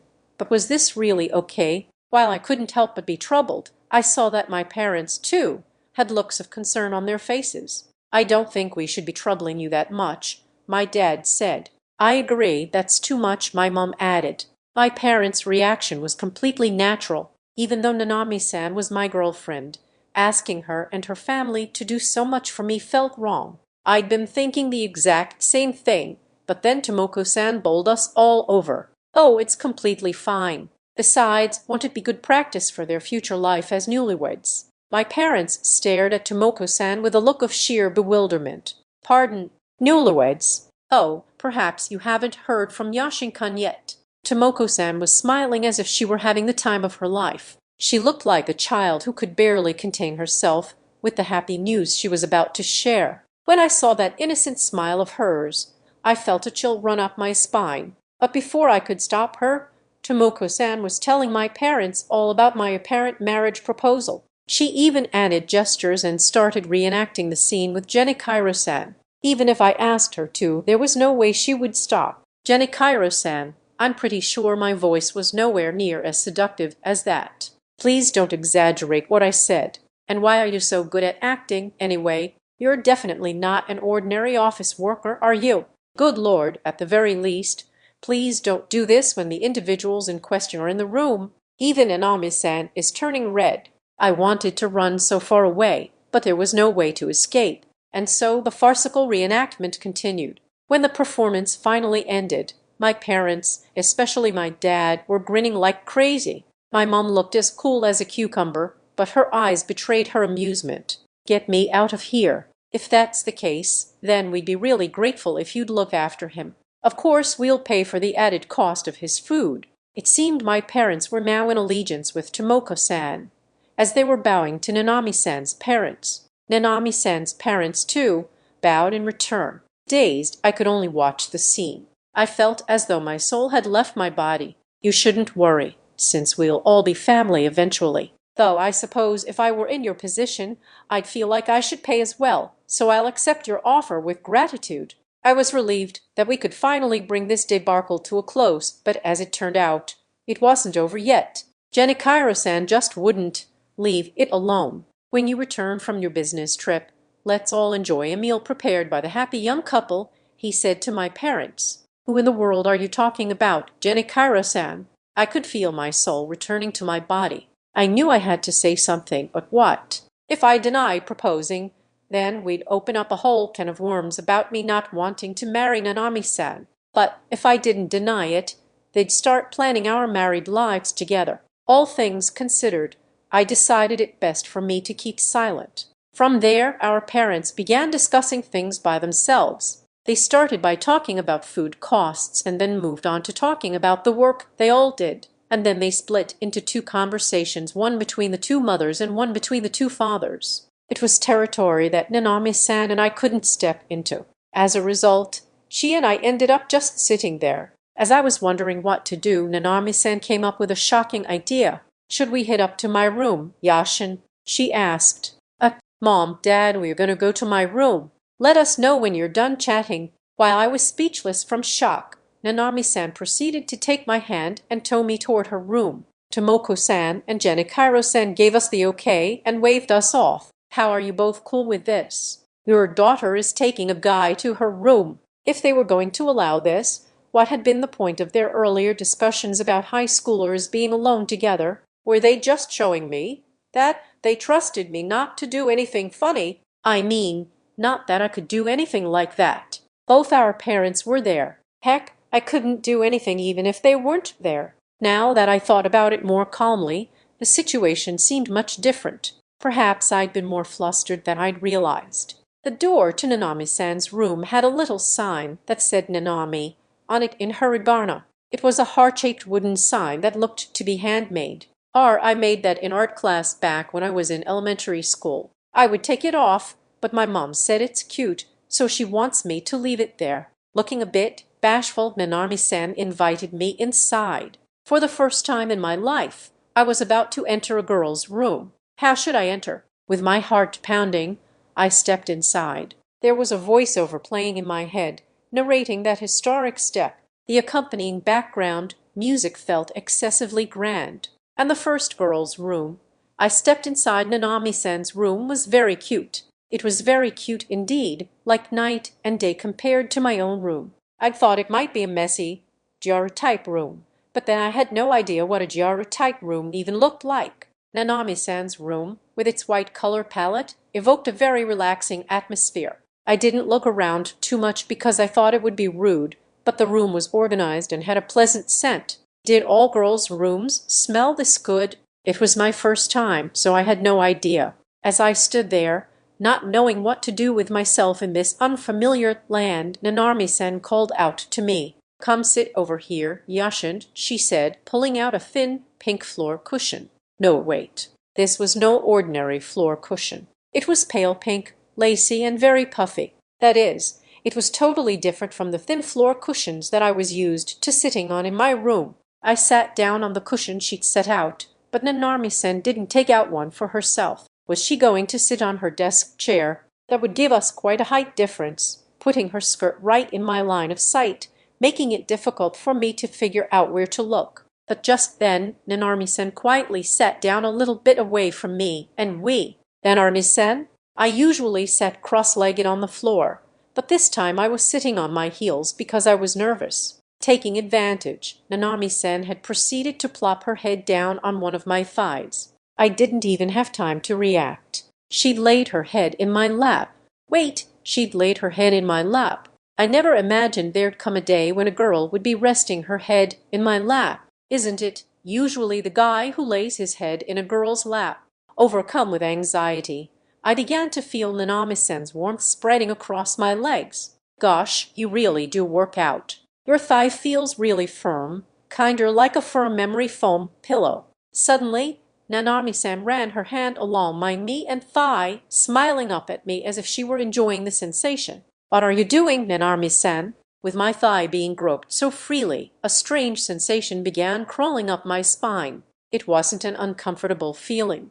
In fact, it felt rather pleasant. But Nanami-san, all this touching is doing weird things to me. Bear it, Yashin, you have to bear it. Think of something else. Whether or not she knew of the conundrum I was facing, Nanami-san was smiling at me softly. Then, taking her hand off of my thigh, she reached up toward my face. The warmth of her palm traveled to my cheek. As I stared at her, unsure of how I should react, she whispered to me in a soft, beautiful voice, "Hey, Yashin, I know you'll feel lonely with your parents being away from tomorrow on. But if you and I get to spend more time together and if you're gonna eat dinner at my house, you won't feel so sad, right?" That's when I finally understood Nanami-san was acting this way because she wanted to comfort me. The eyes looking up at me were incredibly kind, and I felt the corners of my mouth curl up. She had probably felt too shy to let me put my head in her lap, so she'd ended up doing this instead.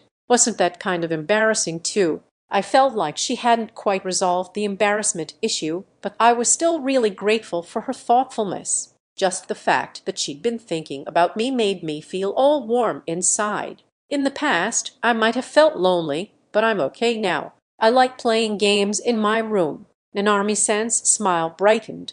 Maybe she thought I was just trying to put on a tough front. Or maybe she thought something else. Either way, the warmth of her hand felt incredibly good. Oh, yeah, I think I'd feel kind of lonely. Hey, what kind of games are you playing right now, by the way? Right now, I mostly play social games online. I do it on my computer while chatting on my phone. I'm part of a team, so we usually play as a group. I didn't even know you could play social games on your computer. I see. I've never played them before. I'd like to try it out sometime. Do you think we could play together? Play a game together, huh?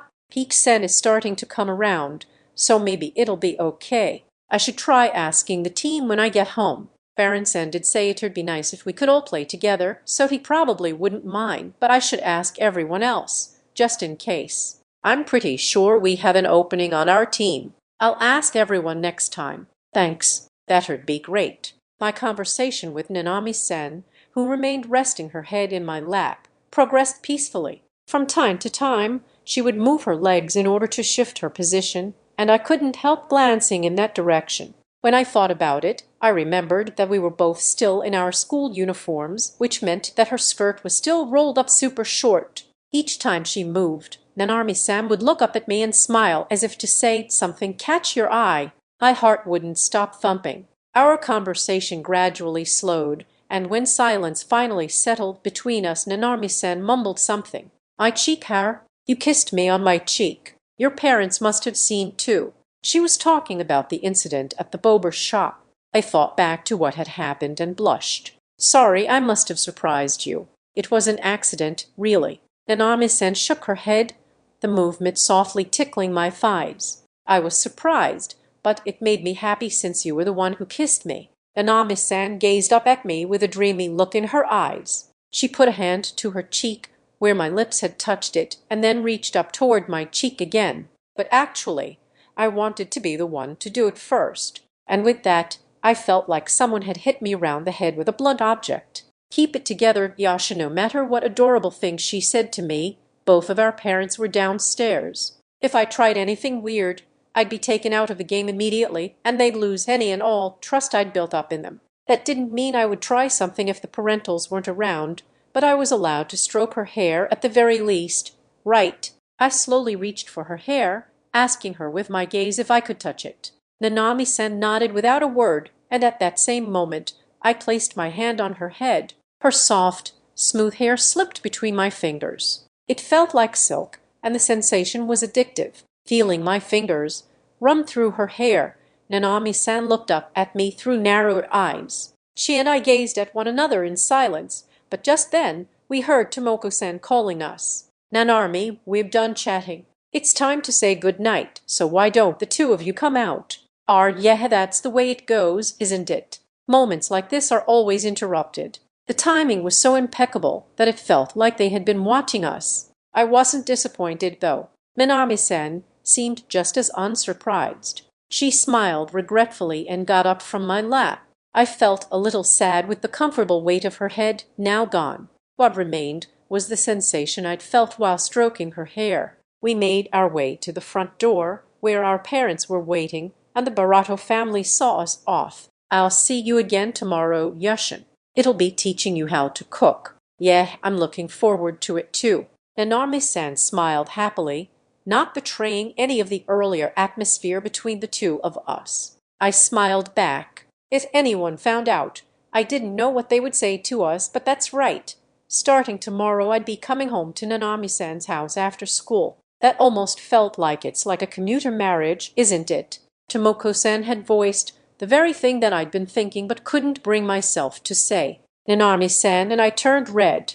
And so, that day, the Mitsumais and the Baratos began a relationship between families. The first thing I did after getting home from our family meeting was to report back to my teammates. I had hoped to ask for advice from Baron-san and Co. about what to do moving forward, but Baron, Kanyon-kan, what more could you even ask me? I've taught all there is to teach. Besides, I'm pretty sure you're already certified boyfriend material. Maybe it was just my imagination, but I felt like I could see Baron-san holding his head in his hands. Peach, what I want to know is how you can make both your families get along so well in such a short period of time. Peach-san seemed just as exasperated. I'd never met either one of them in real life, but from their text messages alone, I could sense surprise, dismay, and other similar emotions, but I didn't know how to respond. Kanyon, but I feel like I'm even more clueless than before. This was the honest-to-God truth. After all, things between Nanami-san and me had hurried along so fast now that this was now a whole family affair. Kanyon, Baron-san, you're merry, right? Can't you give me a few pointers on what I should say to her parents? This is too much for one high schooler to handle. Baron, seriously, high schoolers don't usually have those kinds of concerns. I don't know what I could possibly say to you. I felt like I'd met a dead end. Peach, oh, by the way, Kanyon-san, didn't you get in trouble at all? Kanyon, heaps. It was true after we had gotten home and had dinner. Both of my parents had scolded me for a good long while. They'd scolded me longer and harder than ever before, so much so that I felt like there'd be no end to it. It was to be expected, really. Truth be told, the two of them had both had a feeling that something was going on with me, but they'd assumed that I'd just made a new friend or something. The idea of me getting a girlfriend blew their minds. Everything up till then had been fine. They hadn't been mad at me for keeping the fact that I had a girlfriend a secret. That, too, was no surprise. They were angry with me because I hadn't told them anything about the alternate use of my lunch money and having caused trouble to Nanami-san's family. Of course they'd be mad. I couldn't argue with that. I'd just kind of accepted the fact that I'd get yelled at. My parents, though, had been half angry and half ecstatic, so I couldn't help feeling a bit confused. Once I'd been released from my parents' scolding, I'd come straight to my room to talk to Baron-san. Baron, if there's anything I can tell you, maybe it'd be to get on her dad's good side. He already likes you, though, so what's the point? It's not like you can gift him alcohol. At your age, Baron-san was racking his brain for suggestions. I nearly cried, I was so grateful, but in the end we couldn't come up with anything that seemed right. Baron, I guess you just have to slowly build up their trust in you. I mean, you're just a high schooler, so there's no need to worry, if you know what I'm saying. Kanyon, slow and steady is best. Ha, right. I'll work on it. With that, it was settled. I'd have to build up my relationship with her family a little bit at a time. Still, I wondered what Baron-san had done to get his in-laws' approval. Even if I couldn't try it yet, I keep it in mind for the future. Kanyon, what did you do to get your father-in-law to like you, Baron-san? Baron, in my case, her dad really likes to drink, so I did my best to join him whenever I could. I'm a bit of a lightweight, but I wanted to marry my wife, so I did my best to build up my tolerance. It's kind of an old-fashioned approach, to be honest. Drinking pot, that really was a strategy I couldn't try until later. I wondered if Genichiro-san liked to drink. But the attitude of wanting to do one's best out of the desire to marry one's partner was one that I felt I should try to emulate. Perhaps in the end, how much effort you were willing to make depended on how much you cared about your partner. Besides, it was way too early to be talking about marriage. What was important was that I did my best, right? Just who am I making excuses to? I wondered. But yeah, I should go all out, starting tomorrow. That can't possibly be a bad thing. Suddenly, I got another message from Pete-san. Peach, by the way, Canyon-san, do you tell your girlfriend that you like her? Every day, I mean. Ever since the day Nanami-san and I went on our date, Peach-san had stopped with all the negative comments about Nanami-san. In fact, she even seemed to be encouraging us. People change their minds, I guess. Canyon, do I tell her I like her? It's kind of embarrassing, so I don't tell her that often. Wait, maybe I've never said it at all? Now that I think about it. I knew that after our first date, I'd ended up mumbling to myself that I really liked her, but now that someone had pointed it out, I realized I'd never said it to Nanami-san directly. No matter how much I thought back to the last several days, I didn't have a memory of saying it. No, wait. Maybe I had said it once, but I certainly wasn't telling her every day. That was for certain. As time went on, I was getting gradually more and more used to telling her that she was cute or that she looked nice in her outfit. But to say that I liked her, and to say it out loud, was too embarrassing to think about. Honestly, I just couldn't bring myself to say it. Even today, when the mood had gotten all romantic, I hadn't been able to tell her. Besides, I don't think the thought had entered my mind in the first place. When she saw my response, Peach-san burst into a fit of disapproval. Peach, that's no good at all. Guys always think their partners know how they feel even if they don't say anything, but girls don't have a clue unless you tell them. You have to tell her that you like her. No, wait. I'm not like all those other guys who think the girl will know they like her. I'm just too much of a wuss. I'm sorry. Baron. Whoa, Peach-chan, you're being awfully helpful, aren't you? I'm surprised, but I can't say I'm not glad. I admit I had to agree with him. What's going on with you, Peach-san? You're being super assertive. She actually seemed to be helping me out. Or was it that she was helping Nanami-san? I wondered what had triggered her change of heart. It was no wonder Baron-san was so surprised. I felt the same. It was, of course, a good thing that Peach-san was now in support of my relationship. But I was curious as to why she'd changed her mind. Canyon, it's nice to get a woman's perspective for once. Out of curiosity, is that coming from your personal experience? Peach, no, but that's how it goes in shoujo manga. Besides, I would want the person I like to tell me he likes me. Baron-san was plucking his advice for me from the internet, while it seemed Peach-san was taking hers from shoujo manga, though I guess it included her own ideas as well. Perhaps I'd gained another dependable ally. Peach, you see it all the time in manga. The male character acts all cold toward the female lead, and then while the girl is trying to figure out what's going on, a handsome rival tries to swoop in and steal her. Like, both parties can't be honest with each other, and that kind of thing. Baron. I think I've heard something like that before too, that men and women express their love differently, or something like that. Stories like that exist. I didn't read shoujo manga. Even if I did pick up the occasional love story, they more often than not had male protagonists. In those stories, the male protagonists often got swayed by various female characters, so it was eye-opening to hear things from a female perspective. Maybe I should try reading a shoujo manga next time. I refrained from adding to the conversation and instead watched the back and forth between my two friends. Peach-san was the more vocal of the two. Peach, Canyon-san, if you can't say it out loud, you could start with sending her a message. Even something short would do. Please tell her how you feel about her. Otherwise, girls start feeling insecure. If the two of you don't end up happy together, I'm going to be really upset. I couldn't tell if what Peach-san was saying was common practice, but she seemed sincere and genuinely concerned for Nanami-san. They were just words on a screen, but that was the feeling I got from them. Though I still didn't know what had made her change her mind, I decided to take her words to heart. Baron, sorry, Canyon-kun. I'm gonna step away for a bit. I suddenly got this urge to tell my wife something. It's no big deal, I'll be right back. Yeah, nothing's going on here. With that, Baron-san's messages fell silent. Had Peach-san's message made him feel uneasy? He said stuff like it's no big deal and nothing's going on.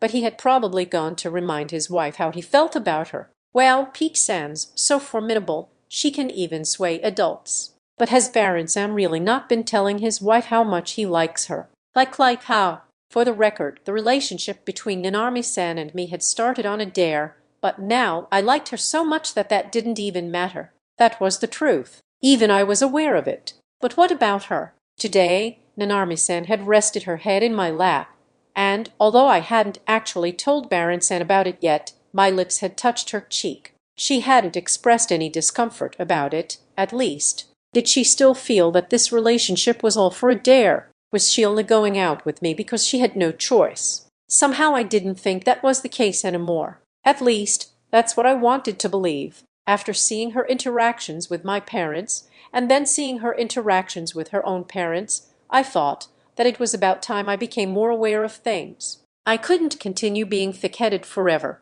We'd passed the point when I could still use that as an excuse. I think it's okay to think I like her, and maybe it's okay to think she likes me too. I couldn't say it with conviction. Maybe I was being too full of myself. That doubt was an endless spiral. But if I didn't act with that in mind, I felt like I might make some crucial error. That was how I felt, anyway. So from now on, I have to act as though Nanami-san likes me a little bit too. Of course, that didn't change the fact that I would continue making an effort to have her like me. I mean, if I decided that she liked me and I stopped trying, that would be really rude. If anything, I had to make more of an effort to show her through my actions. Nevertheless, talking through things like this really did help me to assess the situation more calmly. Hearing out others was really important. Their objective assessments helped me take a look at myself, and for that I was grateful. Canyon, thanks, Peach-san. I clenched my hand into a tight fist, and as if to show my determination and to encourage myself, I raised it to my chest. Canyon, telling her over the phone is still too hard for me, so I'll start by letting her know by text. Peach, it's very like you not to choose the phone option here, but good luck, all the same. To be honest, as soon as I made my decision, I hesitated for a moment. At least Peach-san seemed supportive. Canyon, but what made you change your mind? Peach-san, you were so negative about all this before. Peach-san remained silent for a moment, but it was only for a moment. Peach, it's a girl's secret. But I suppose, if I had to say, hearing about you two made me realize that I have to move on too. That was a very mature response indeed. Peach-san was pretty awesome. She had to be way younger than I was, but it sounded like she was already doing a great job moving on from something. In fact, I'm pretty sure she was a middle schooler.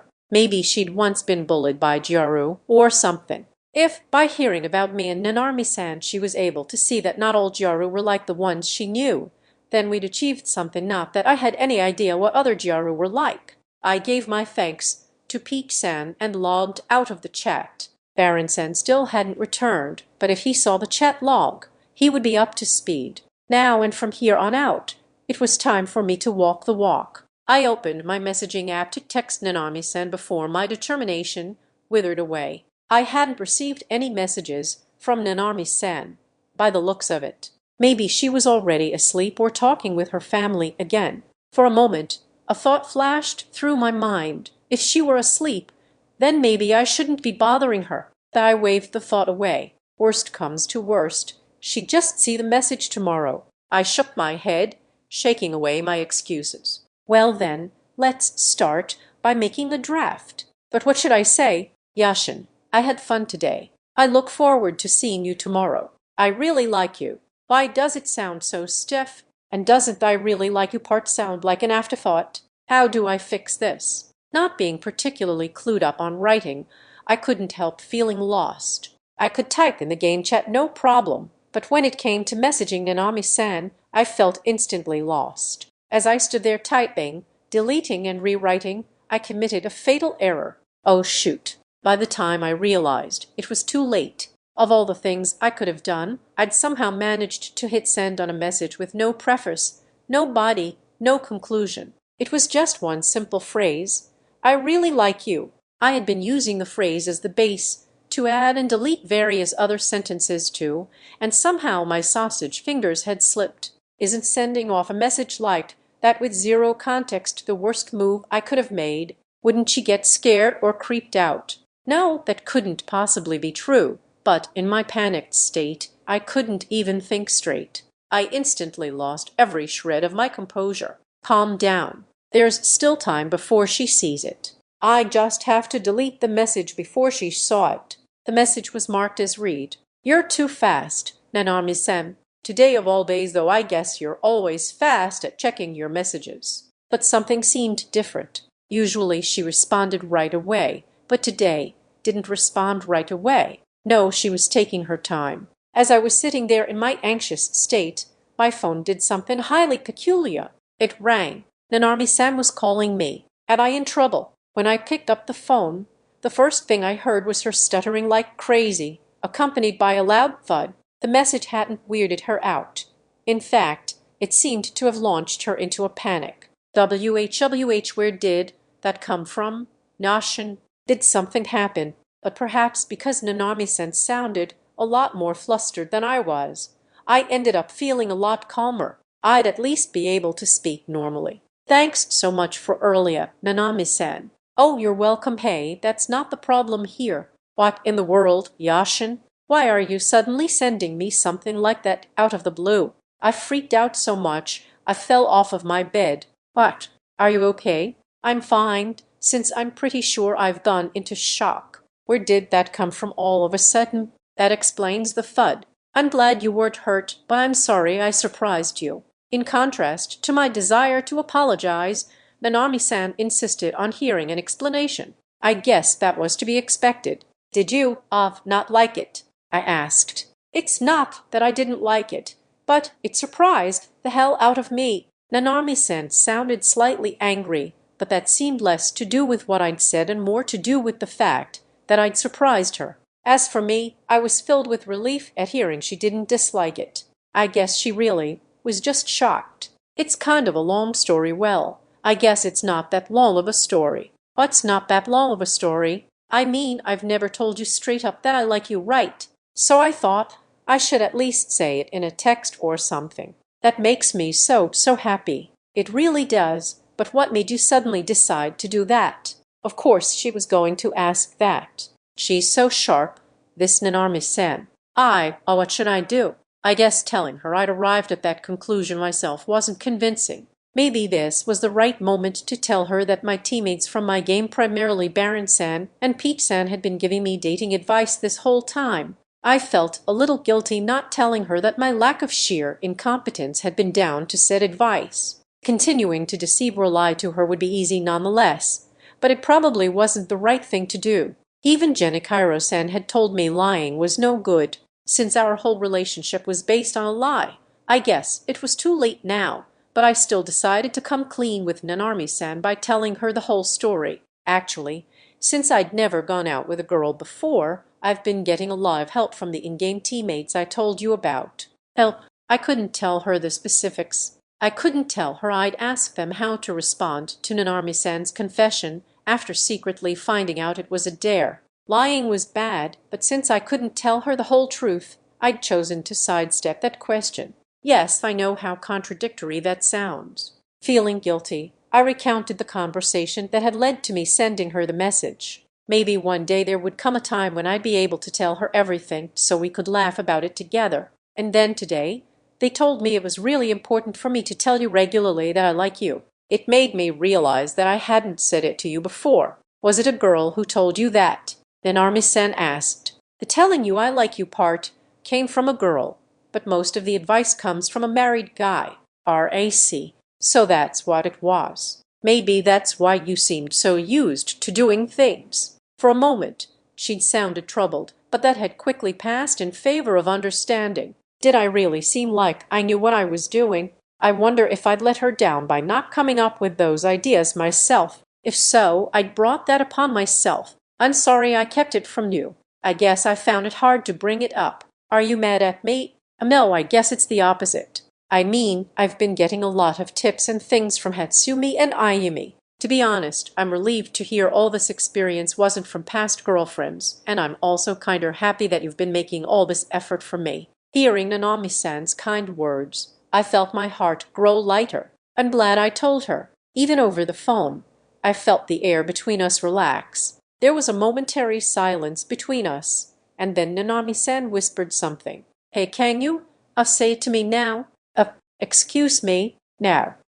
She wants me to say it now. Can't I pretend like I didn't hear anything? As if to prevent me from wriggling my way out of the situation, Nanami-san pursued the matter further. "Right now, tell me on the phone. Please. Pretty please." She said it almost as if she were asking to be spoiled in a flirtatious voice, as though trying to get me to pet her. A wave of dizziness came over me, and I nearly dropped my phone, but I stood my ground.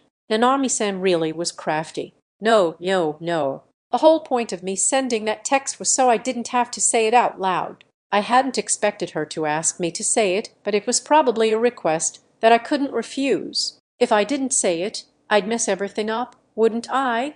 "Okay then. Can you give me a minute?" I asked. "Of course. I can give you as much time as you need." With Nanami-san still on the line, I ran out of my room, paying no mind to my parents, who were taken aback by my sudden appearance. I ran to the fridge and took out a 1-liter bottle of water and drank half its contents in one gulp. My throat, which had been parched out of nervousness, began to moisten up. Then, rushing back to my room with all my momentum, I took a deep breath. Retaining this momentum was key. I slammed the bottle down and grabbed my phone with enough force to smack my ear with it. "Don't kill this momentum, Nanami-san." Oh geez, I couldn't do it. Not even my momentum could carry me through. But Nanami-san was still expectantly waiting for me on the other end of the line. "Be brave, Nashin. You can do it. I really like you." Not a trace of my earlier momentum was left. My voice was soft,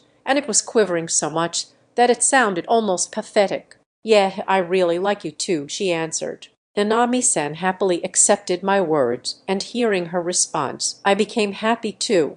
I became happy, but what's with this itch spreading across my back? Do all the cool and handsome guys in this world say things like this so smoothly? Handsome guys were so impressive. I was pretty sure I'd never get used to this. "All righty then, Yashin." And turning in, "Good night," Nanami-san said, blurting out the words in a panic. "Oh yeah, good night." With that she hung up the phone. I tipped more water down my throat, which had become parched yet again. But rather than feeling calm, I felt quite the opposite. My heart was beating faster, and my eyes were wide in shock. My mind was racing, and I just couldn't sit still. The reason was clear. The unexpected had happened. I never thought Nanami-san would tell me she liked me back. Will I be able to sleep tonight? Oh, I should probably let the group know how it went. By now, they might all be asleep, but I started up my game and checked the chat log anyway. To my surprise, everyone seemed to be there, and they were even taking bets on whether I'd been able to text her. Those with their money on me not being able to say it were in the majority. Dang it. "Canon, thanks, Peach-san." I told her somehow. I didn't expect her to call me. I was even able to say it to her on the phone too. With that message, the majority lost their bet. Har har har. Take that, jerks. Peach, and glad to hear it. Or rather, you're fast as always. I didn't think you'd tell her so soon. Canyon, I guess I got caught up in the moment, Peach. Just what kind of moment was that? I couldn't find the words to respond. Baron-san still hadn't returned yet, but I'd thanked Peach-san, so I decided to head off to bed. Just as I was thinking that, Peach-san followed up with another bombshell. "Peach, I guess the next thing you'll have to work on is to tell her that you love her, right? Your girlfriend's gotta be thrilled." Could it be that Peach-san was even more demanding than Baron-san? Canyon. Wait, that's asking for too much. I'm not ready. Peach, take it easy. Canyon-san. I'm not saying you have to do it immediately. Besides, I imagine you're gonna want to tell her at some point, aren't you? I had to pause to imagine the scene. Just telling her I liked her had drained every scrap of my energy. But telling her I love her, how would that go down? Just thinking about it made me break out in a cold sweat. But Canyon, you're right. I do want to tell her someday. Peach, you're so proactive. Oh, sweet. But please, go at your own pace. And don't overdo it. I'm rooting for you. While I was really happy that Peach-san was encouraging me like this, her expectations scared me. She wouldn't raise the bar to anything more drastic in the future, would she? Baron, I'm back. Wow, you really shouldn't do anything you're not cut out to do. My wife totally got me. As I was sitting there shuddering at Peach-san's possible future demands, Baron-san entered the chat rather mournfully. Canon, What happened, Baron-san? Baron, I messaged my wife telling her I loved her, but then she sent this back. Oh, I know. I love you too, dear. Did something happen? You're not usually this sweet. Do you miss me all of a sudden? Don't worry, I'll comfort you when I get home. Want a counterattack? And with perfect timing, a real-life example of I love you was presented itself. Peach-san and I both sent him messages, thanking him for the saccharine treat. From the looks of things, Baron-san and his wife made a perfect couple. My parents and Nanami-san's parents were the same way. I hoped that one day Nanami-san and I would be able to be like that too. Interlude.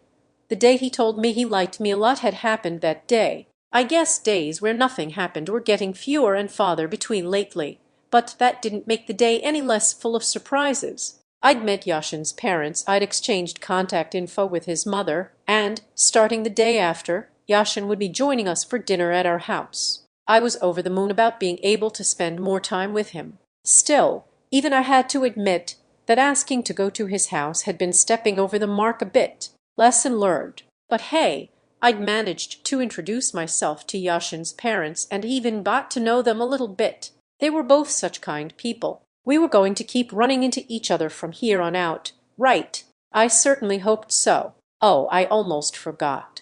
I have to set that photo as my wallpaper. I pulled up the photo I'd taken earlier that day, the photo of Yashin and me. It had to be our first picture together, ever. Tee-hee, Yashin looks all surprised. Okay, here we go. Wallpaper done. HM, a message from Yashin? WH, what is this? Wait, seriously, where did this come from?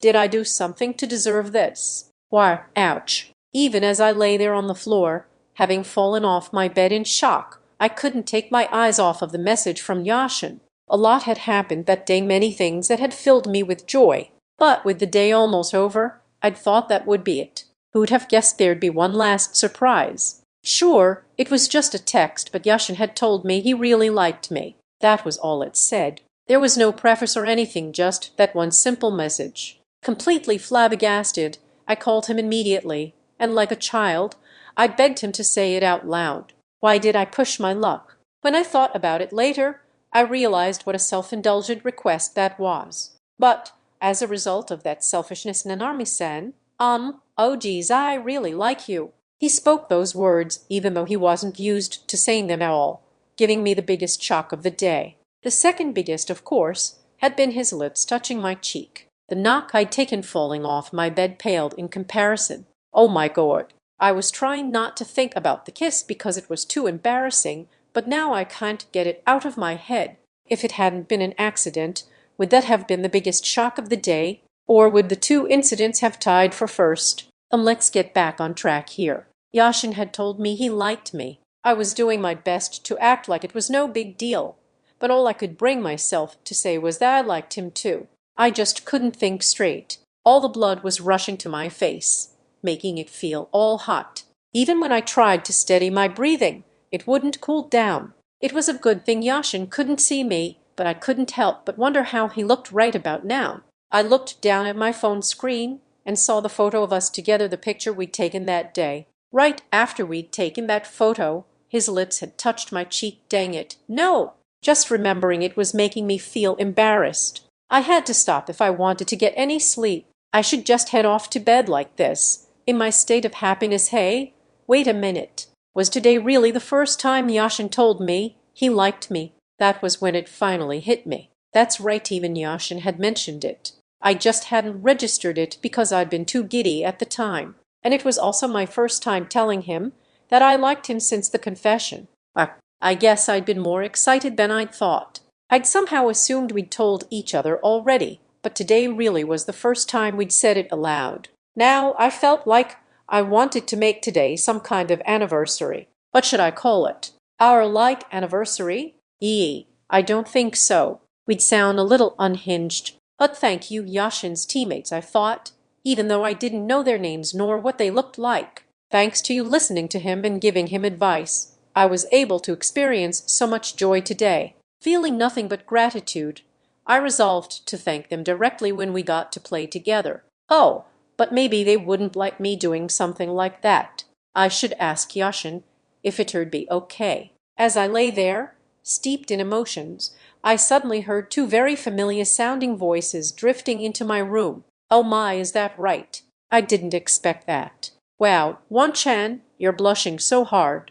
I slowly turned my head toward the direction of the voices. I'd broken out in a cold sweat, and there, poking their heads around the cracked door, were my mom and little sister Sayer.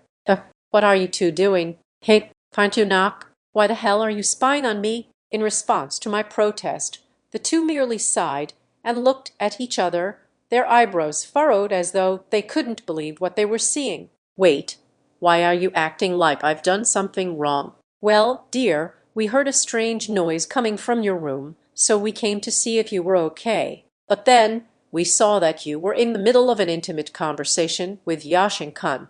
Of course, we couldn't speak up," my mom said. "We did knock, you know," my sister added. "Didn't you hear? Though I guess if that's the face you were making while you were talking to my future brother-in-law, you for sure wouldn't have heard. I really envy you guys." "Excuse me, Sayer, but can you please stop calling him your future brother-in-law? It's far too early for that. Maybe calling him that wasn't the biggest of deals." I just couldn't help but smile every time I heard it. That was also why I couldn't bring myself to get angry, even though they'd been secretly watching me this whole time. Once they had verified I wasn't actually angry, they both entered my room. Apparently, it was already time to question me about this latest incident. As it turned out, though, they weren't the only ones worked up, as I ended up sharing a bit too much with them. I somehow ended up spilling that Yashin had told me he liked me. "Whoa, are you serious?" "Let me see," chirped the excited Sayer, but of course I refused to show her. I mean, it was only one line, so there was really no point. Plus, if I did show her that, she would start saying all sorts of things about my new wallpaper. The whole time, my mom kept silent and sat there smiling cheerily. "Say, Nanami," she eventually said, "this time, Yashin-kun was the one who told you he liked you, right?"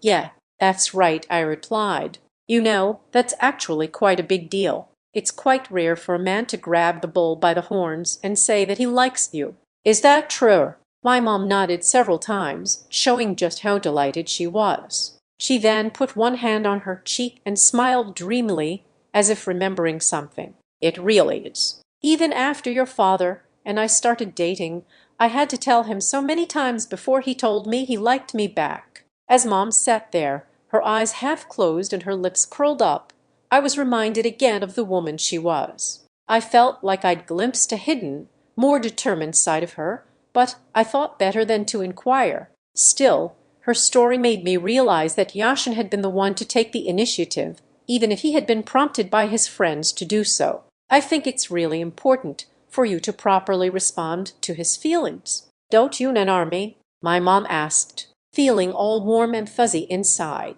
I replied to my mom reflexively, without really thinking. Respond to his feelings. I know. I did just tell him I liked him back. By then, it was already too late. Shoot. I put my foot in it. Remembering my conversation with Yashin earlier, I felt my cheeks heat up again. Why did I have to keep doing this? You both heard me, didn't you? Don't just sit there grinning. Say something. "Oh, of course," my mom said. "That's very important too.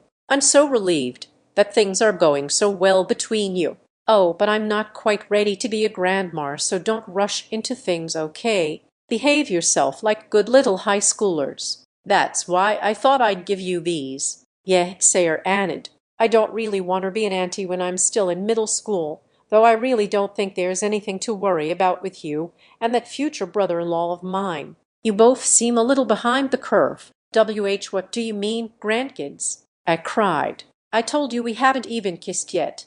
Wait, what are these?" Contrary to my expectations, Mom was handing me two slips of paper. "Tickets?" I asked. Given the context, I'd been sure she was going to hand me something completely different.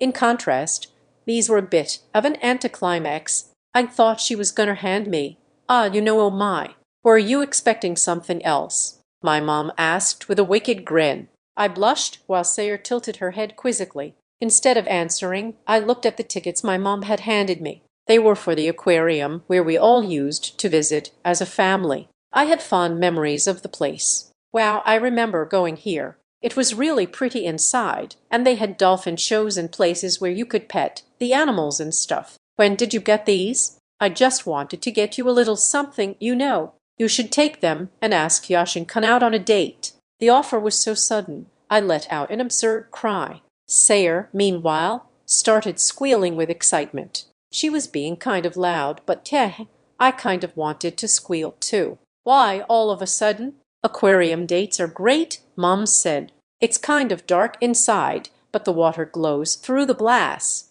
making the ambience all fantastic and a little bit mysterious. Wow, really? I couldn't help asking. Oh, sure. Zoo dates are nice too, but if you've just started dating, I'd for sure recommend the aquarium. Are you speaking from experience with Dad? Somewhat exasperated, Sayer and I looked at Mom as she sat there talking as if in a daydream. I had my reservations about listening to more stories about my parents, but Mom just nodded shyly, her hand pressed to her cheek again, paying no attention to Sayer and me. I had to admit that my mom, as she sat there reminiscing about her dating life with my dad, looked rather beautiful. It was then that I realized that for her, the aquarium was more than just a place of family memories. It was also a place of memories as a couple with my dad.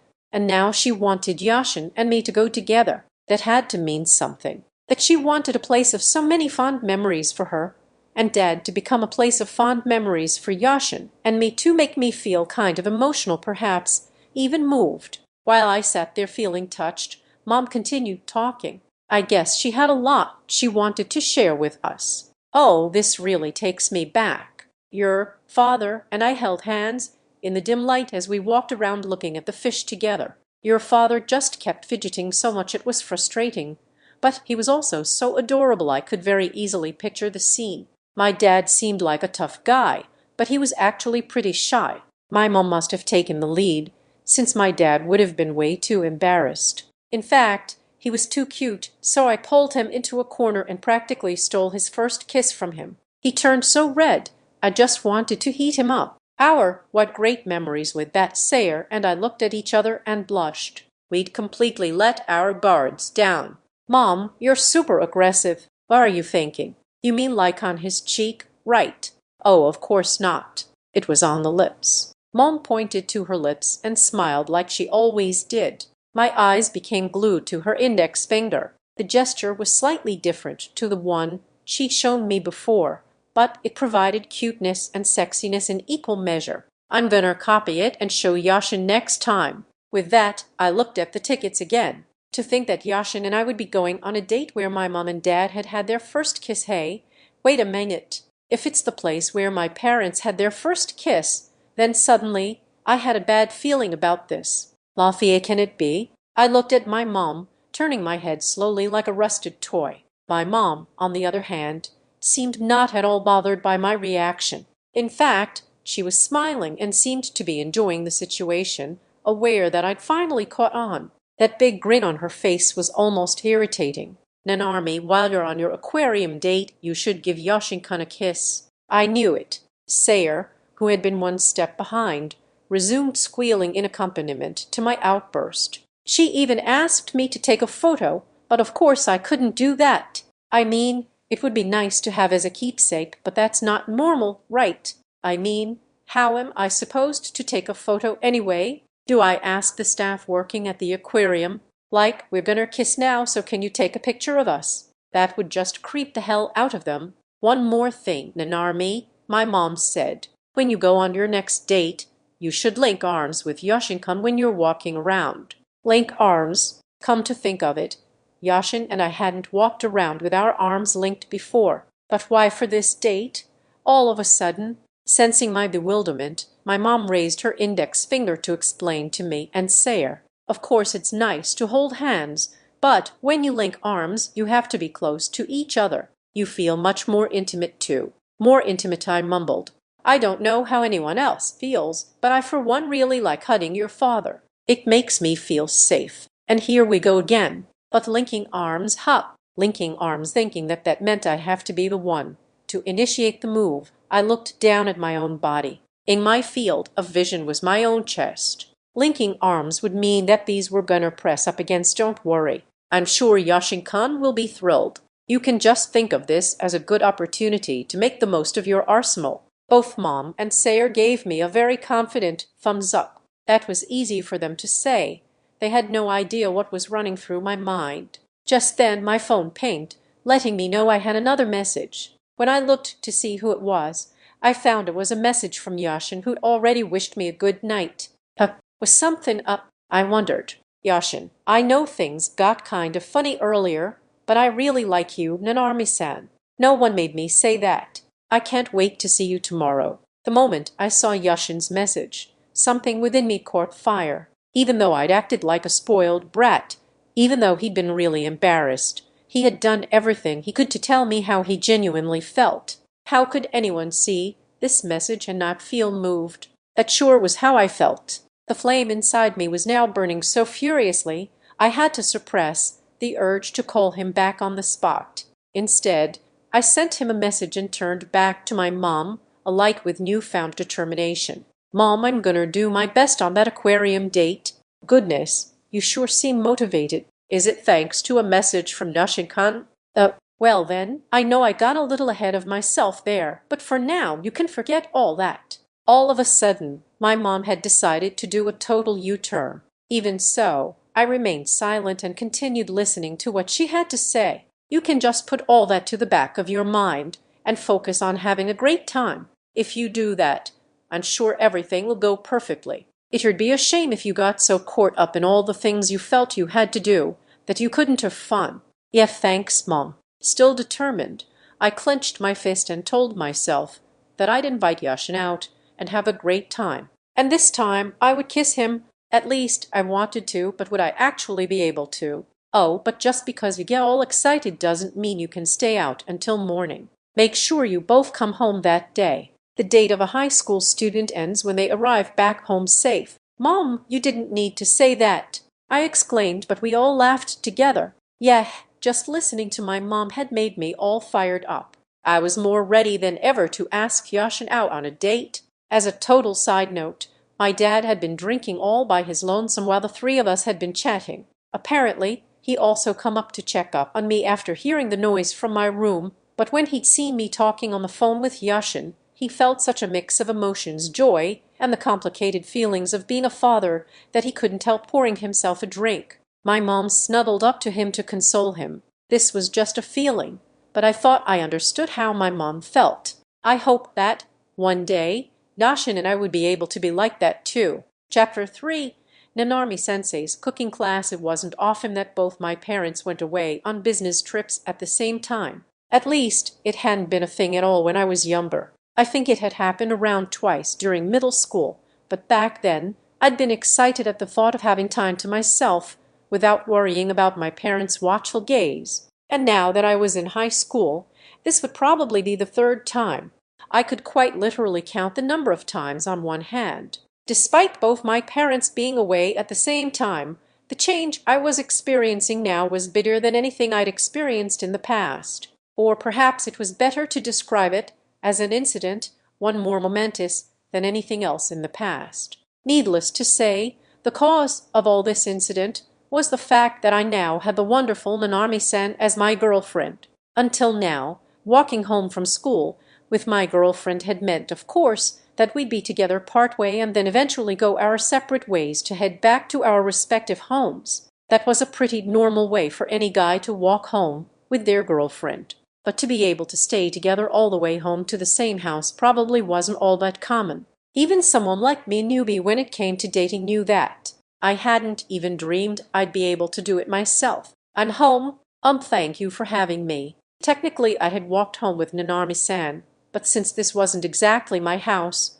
that was the best I could say. "Oh, that won't do, Yashin-kun. You're home too." So having run in her slippers to the front door, Tomoko-san tilted her head and smiled at me. I looked blankly at her encouraging smile for a moment, then finally realized her intentions and corrected myself. "I'm home." "Welcome back, both of you." "Nicely done. When you walked in, of course, you have to say I'm home too, don't you think?" Tomoko-san patted my head in approval. That's a bit much, I thought, but I didn't dare refuse her gesture. Instead, I forced myself to stand still for a minute. Even if I did often say welcome back to my parents. It had been a long time since I'd last said I'm home. My parents both worked, so there'd never really been a need to declare my presence when I arrived back there. If no one was going to respond, it was better not to say it in the first place. Maybe that's why I wasn't used to saying it. I guess I did just feel lonely. No wonder Nanami-sen had felt like she needed to comfort me that time. Whether they knew that or not, both Nanami-san and Tomoko-san looked at me and smiled. Having them welcome me back like this felt kind of embarrassing, even if I was happy. Embarrassed by Tomoko-san's head patting, I tried to divert their attention to something else. Is Saya-chan not home yet? The diversion was a resounding success, as Tomoko-san finally pulled her hand away from my head. Oh, Saya will probably be back a little later because of practice. She's on the dance team, you see. Wow, the dance team. It's pretty impressive that she can dance. How cool. Unsurprisingly, my visits to Nanami-san's house also meant I'd got to meet Saya-chan once or twice. At first, I'd been worried she didn't like me all that much, but it seemed my worries were unfounded. She talked to me pretty normally. Her gaze was somewhat sharp, but like Nanami-san, she was a really nice person. But the dance team? It was pretty impressive that she was on the dance team in middle school. I sucked at dance whenever we had to do it in class, so I was really impressed. In fact, I was so bad, I'd been absolutely mortified to have to do it in high school classes too. Speaking of which, I wonder if Nanami-san's a good dancer. Maybe I should ask her next time how. Wait, why is she pouting? With my hands full, I headed to the kitchen and placed the groceries we'd purchased on the counter. We weren't going to cook right away, so I had to put some things in the fridge, but Nanami-san was puffing out her cheeks. What's wrong, Nanami-san? Nothing, that sure didn't sound like nothing. Had I said something weird? I didn't remember saying anything weird, Dushin. I'm gonna go change. Can you come to my room in 20 minutes, okay? Oh, yeah, sure thing. Once we'd finished loading food in the fridge, Nanami-san left for her room. Since I couldn't be in the room with her while she changed, I was left hanging around in the kitchen. Dear me, that Nanami. Here you go, Yoshin-kun. These should do, Tomoko-san said, handing me an armful of clothes. They were hand-me-downs from Genichiro-san. The Baratos were really good at keeping things in good condition. The clothes Genichiro-san used to wear before he got all buff fit me perfectly, so I was borrowing them for the time being. Both Genichiro-san and Tomoko-san had said I could keep them, but for now I'd just agreed to borrow them as needed. Since we'd be cooking later, I changed from my school uniform into the pants and long-sleeved shirt I'd borrowed, and then, after precisely 20 minutes, I headed to Nanami-san's room. I knocked 3 times and entered once Nanami-san responded. Nanami-san, too, had changed. She was wearing a long-sleeved shirt in a subdued color. On the bottom, however, she was wearing the shortest of shorts, which generously exposed her beautiful legs. I didn't know where to look. HNNH, that was all Nanami-san said, as she beckoned me to come closer. She was patting a cushion next to her, and once I plopped myself down, she put her head in my lap again. Was she trying to make this a regular thing? Either way, it was pretty calming, so I had no complaints. One day, I would like to have her let me rest my head in her lap too, though whether I'd have enough guts to do it was another story. From her expression, I could tell she was still miffed about something, but it seemed her mood had recovered enough for her to use my lap as a pillow. What was I supposed to do now? Just thinking of patting her head all of a sudden only made me nervous, not to mention that it would probably just surprise Nanami-san. Yeah, I'll save that for some other time, I thought. Since I was too chicken to touch a girl's head so casually, I decided it best to let her use my lap, as she pleased, and instead asked her a question. Nanami-san, is something up? Did I say something weird?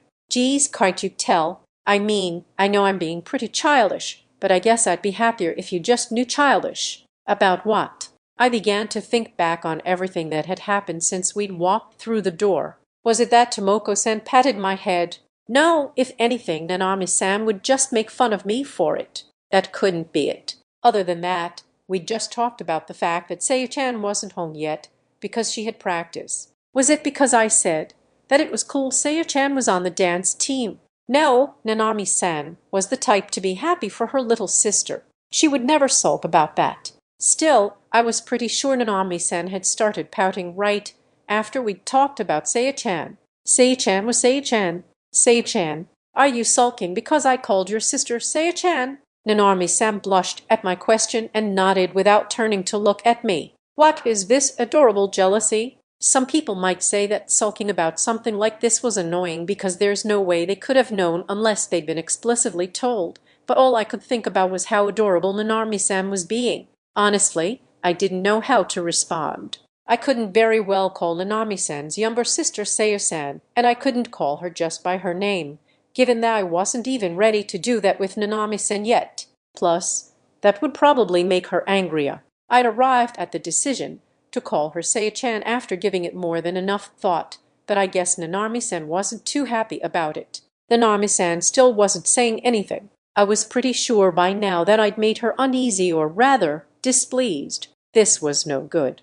Left with no other option, I, even while unsure that it would have any effect, brought my mouth closer to Nanami-san's ear and whispered, "Nanami-chan, will you forgive me?" As soon as I said it, Nanami-san jumped out of her skin. She did so with so much force, like a spring-loaded toy of some sort, that she had butted me directly in the chin. Just because she'd hit my mouth didn't mean this was a kiss. It hurt, like really hurt. Oh God, did I break a tooth? What even was that? I can't even. My heart's beating like crazy out. Nanami-san, are you okay? Oh, I'm sorry, Yashin, Nanami-san said, pressing a hand to her chest as she blushed. Did it hurt? I was just so surprised to be called something different, out of the blue like that. I don't think my heart can take this. I hadn't realized this would shock her that much. I guess I should have thought things through a bit better. My bad. Maybe I shouldn't call you that. Huh.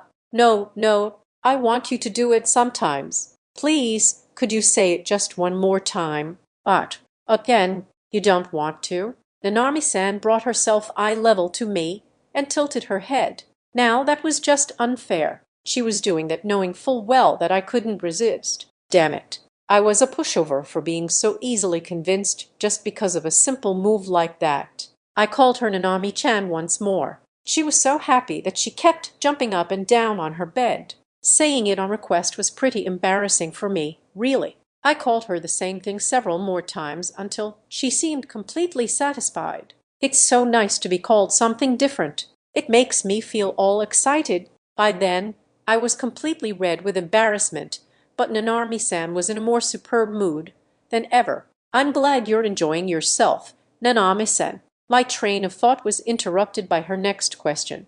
Now I kinder want to call you something different too. Can you think of anything good, like a name you want to be called? She asked. Won't it be too difficult to change it up for me? Nanami-san always called me Yashin, so there weren't many ways to go from there. I for one couldn't think of anything. As I sat there scratching my cheek as if to cover up my confoundment, Nanami-san came closer again to look into my eyes. Hey, what were you called when you were little? She asked. My family called me Yokan or Yo-chan. Oh, really? Shoot. The power of her stare had compelled me to answer her. I'd been totally caught off guard. This couldn't be happening without taking her eyes off me.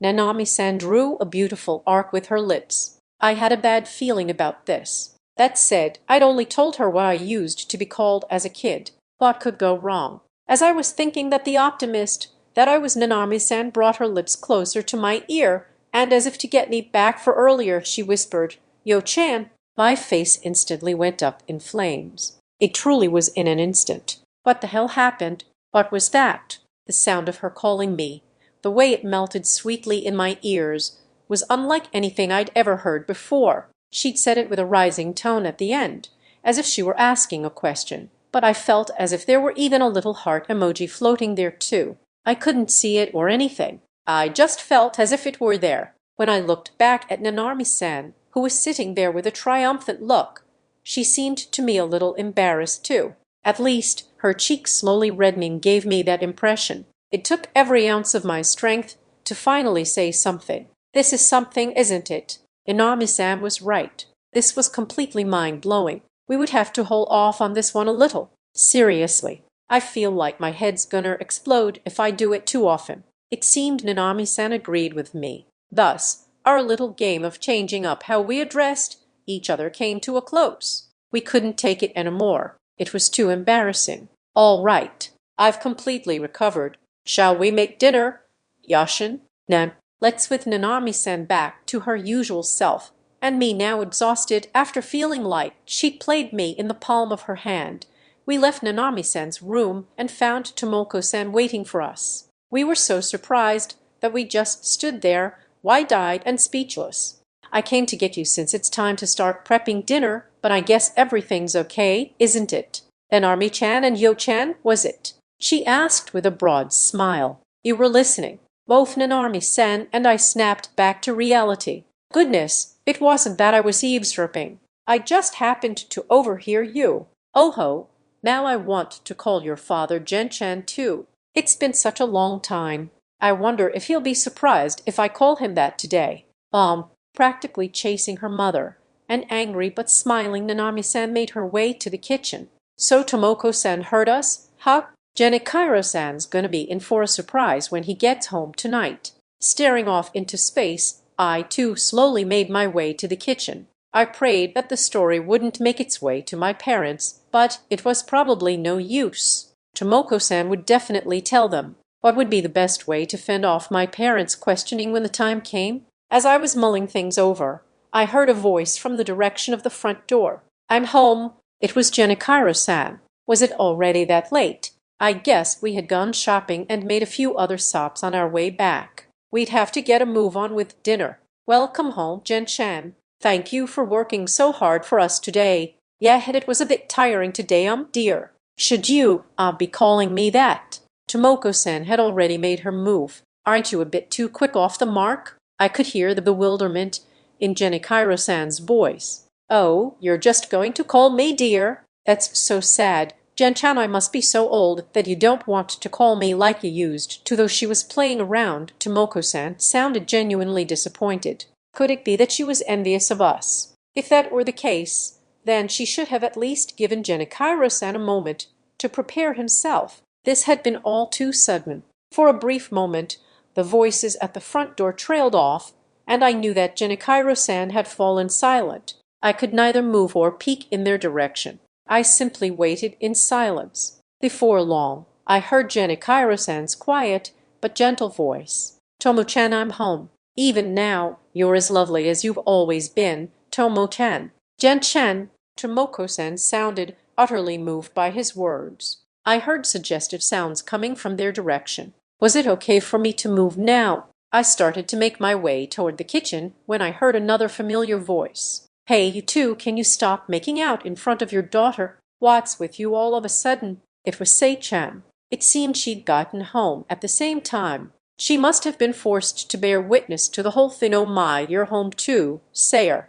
Oh ho, I'll tell you why later. Look forward to it." "Ish, I'm gonna get a boyfriend too. I'm getting myself the handsomest and sweetest boyfriend." Infuriated by Tomoko-san's teasing, Sei-chan resolved to get a boyfriend as well. That was totally fine and all. But Tomoko-san, please don't tell Sei-chan about this. I didn't know how many high school guys these days knew how to cook, but unfortunately I wasn't one of them. Or rather, I knew how.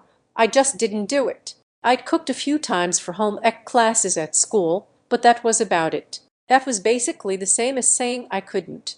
I lived at home, so my mom and sometimes my dad did the cooking while I ate whatever they put on the table. Because of that, I'd never really tried it myself. There was just no need. Of course, I appreciated my parents feeding me every day, but for me, cooking had always been something others did for me. I couldn't argue if anyone said I was spoiled, but I couldn't exactly help it either. Even on the days my parents were out, I could order takeout, eat out, make some cup noodles, or stop by the convenience store. There were so many ways to feed myself.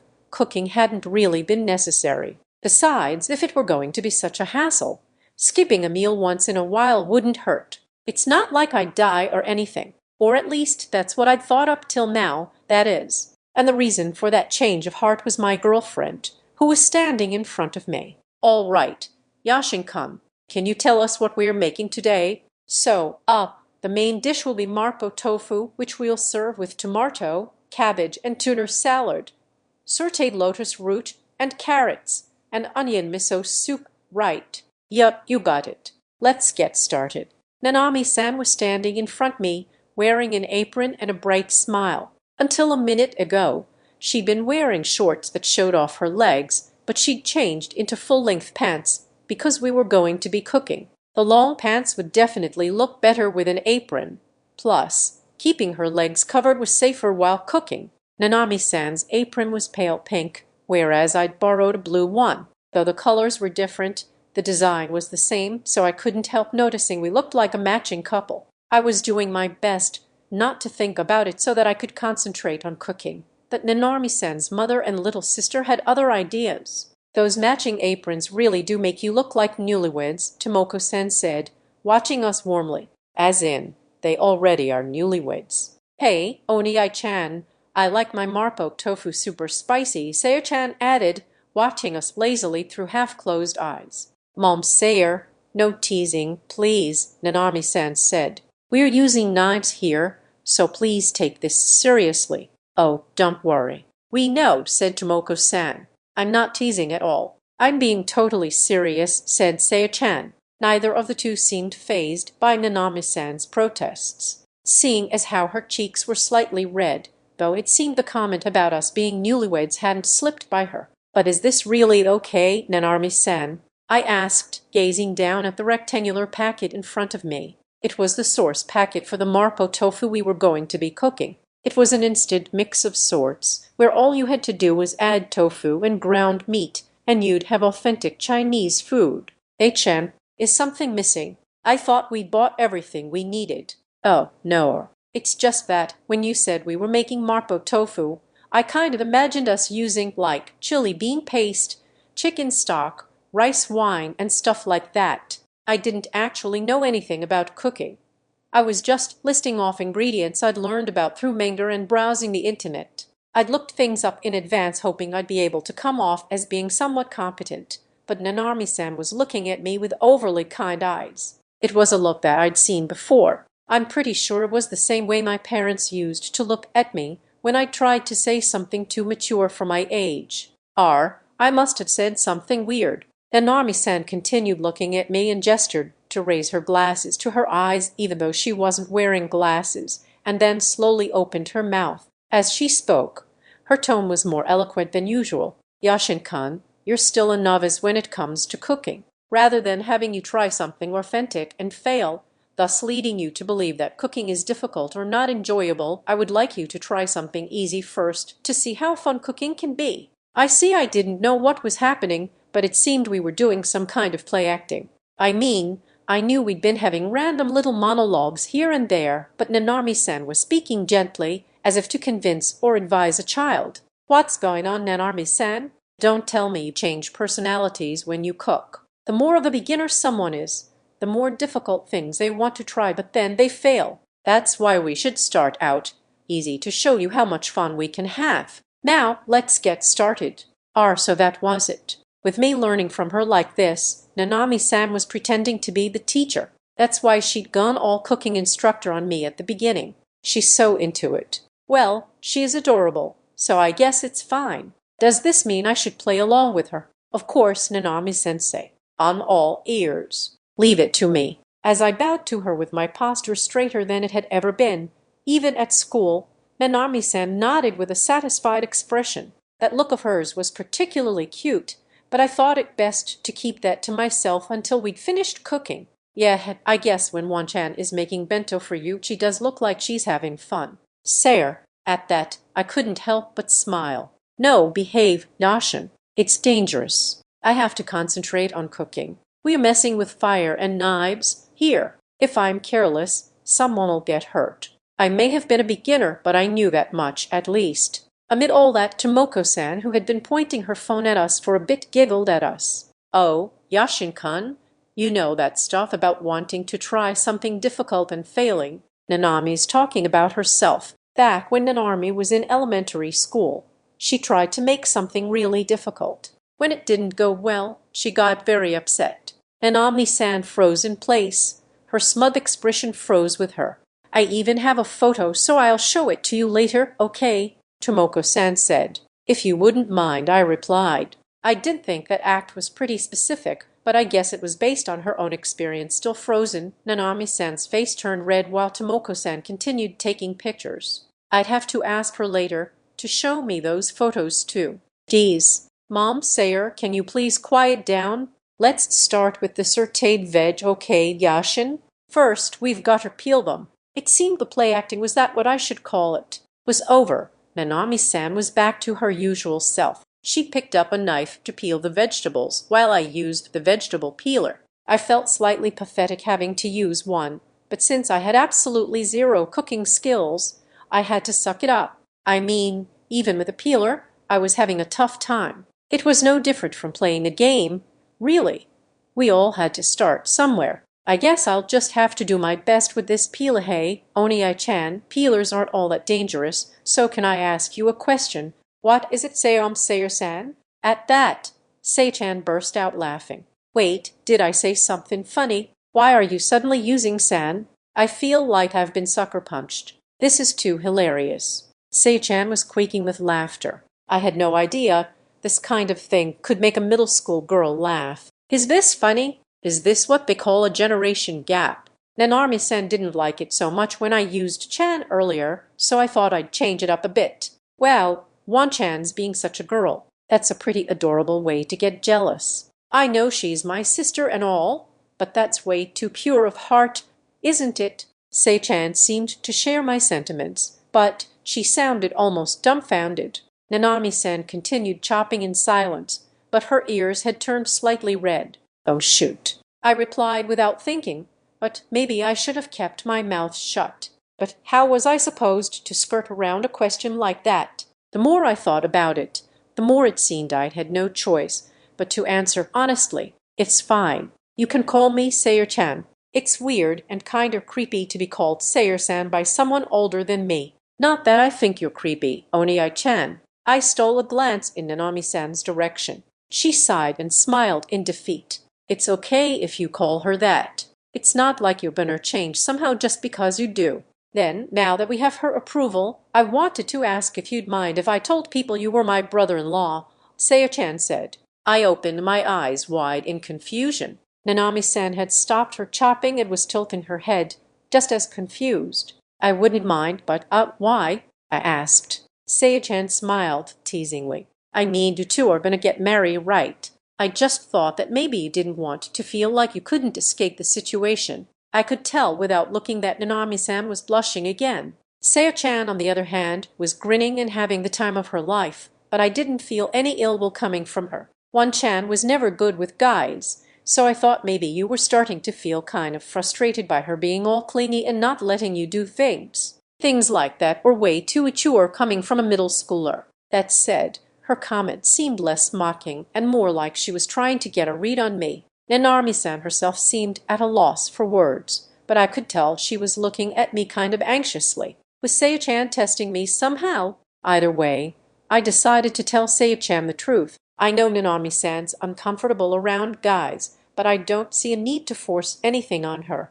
Really. But all the guys in my class are always talking boobs this, butts that. Well, maybe that can't be helped when you're a teenager. I know I'm one too, but I want to respect Nanami-san's feelings, so I don't really see anything wrong with not doing stuff. That was how I truly felt. Sayer-chan sighed softly, apparently impressed. I think I get why Wan-chan confessed to you, she said. It seemed she'd interpreted my words favorably, but actually, Nanami-san had only confessed to me because of a dare. That's why I wanted to be good to Nanami-san. That much was true, at least. When I shifted my gaze toward her, I saw that she'd finished chopping up all the vegetables while I'd been struggling with a single carrot and was now staring at me, deeply moved. Well, I mean, I knew I'd been chatting with Sayer-chan, but she really had finished all that while I'd been battling that carrot. The thinly sliced vegetables looked uniform in thickness, at least to my untrained eyes.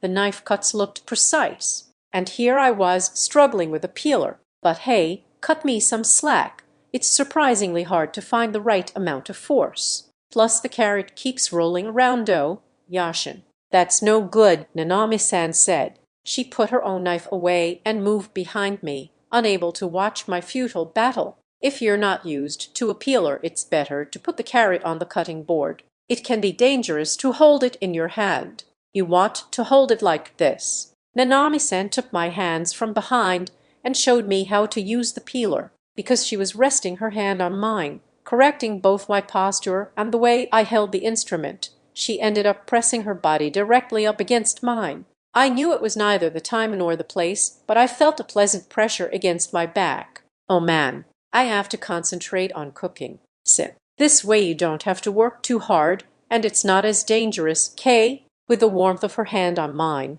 I was able to peel the carrot without any of the struggles I'd faced earlier. Yet, this definitely felt a lot more stable and required way less strength. But it was no good. I couldn't stop thinking about my back. "Nanami-san, aren't you standing a bit too close?" During the time it took for me to finish peeling the carrot, Nanami-san gave me her undivided attention, not once separating herself from my back. "Great job, Nashin. See, it's not so hard after all, right?"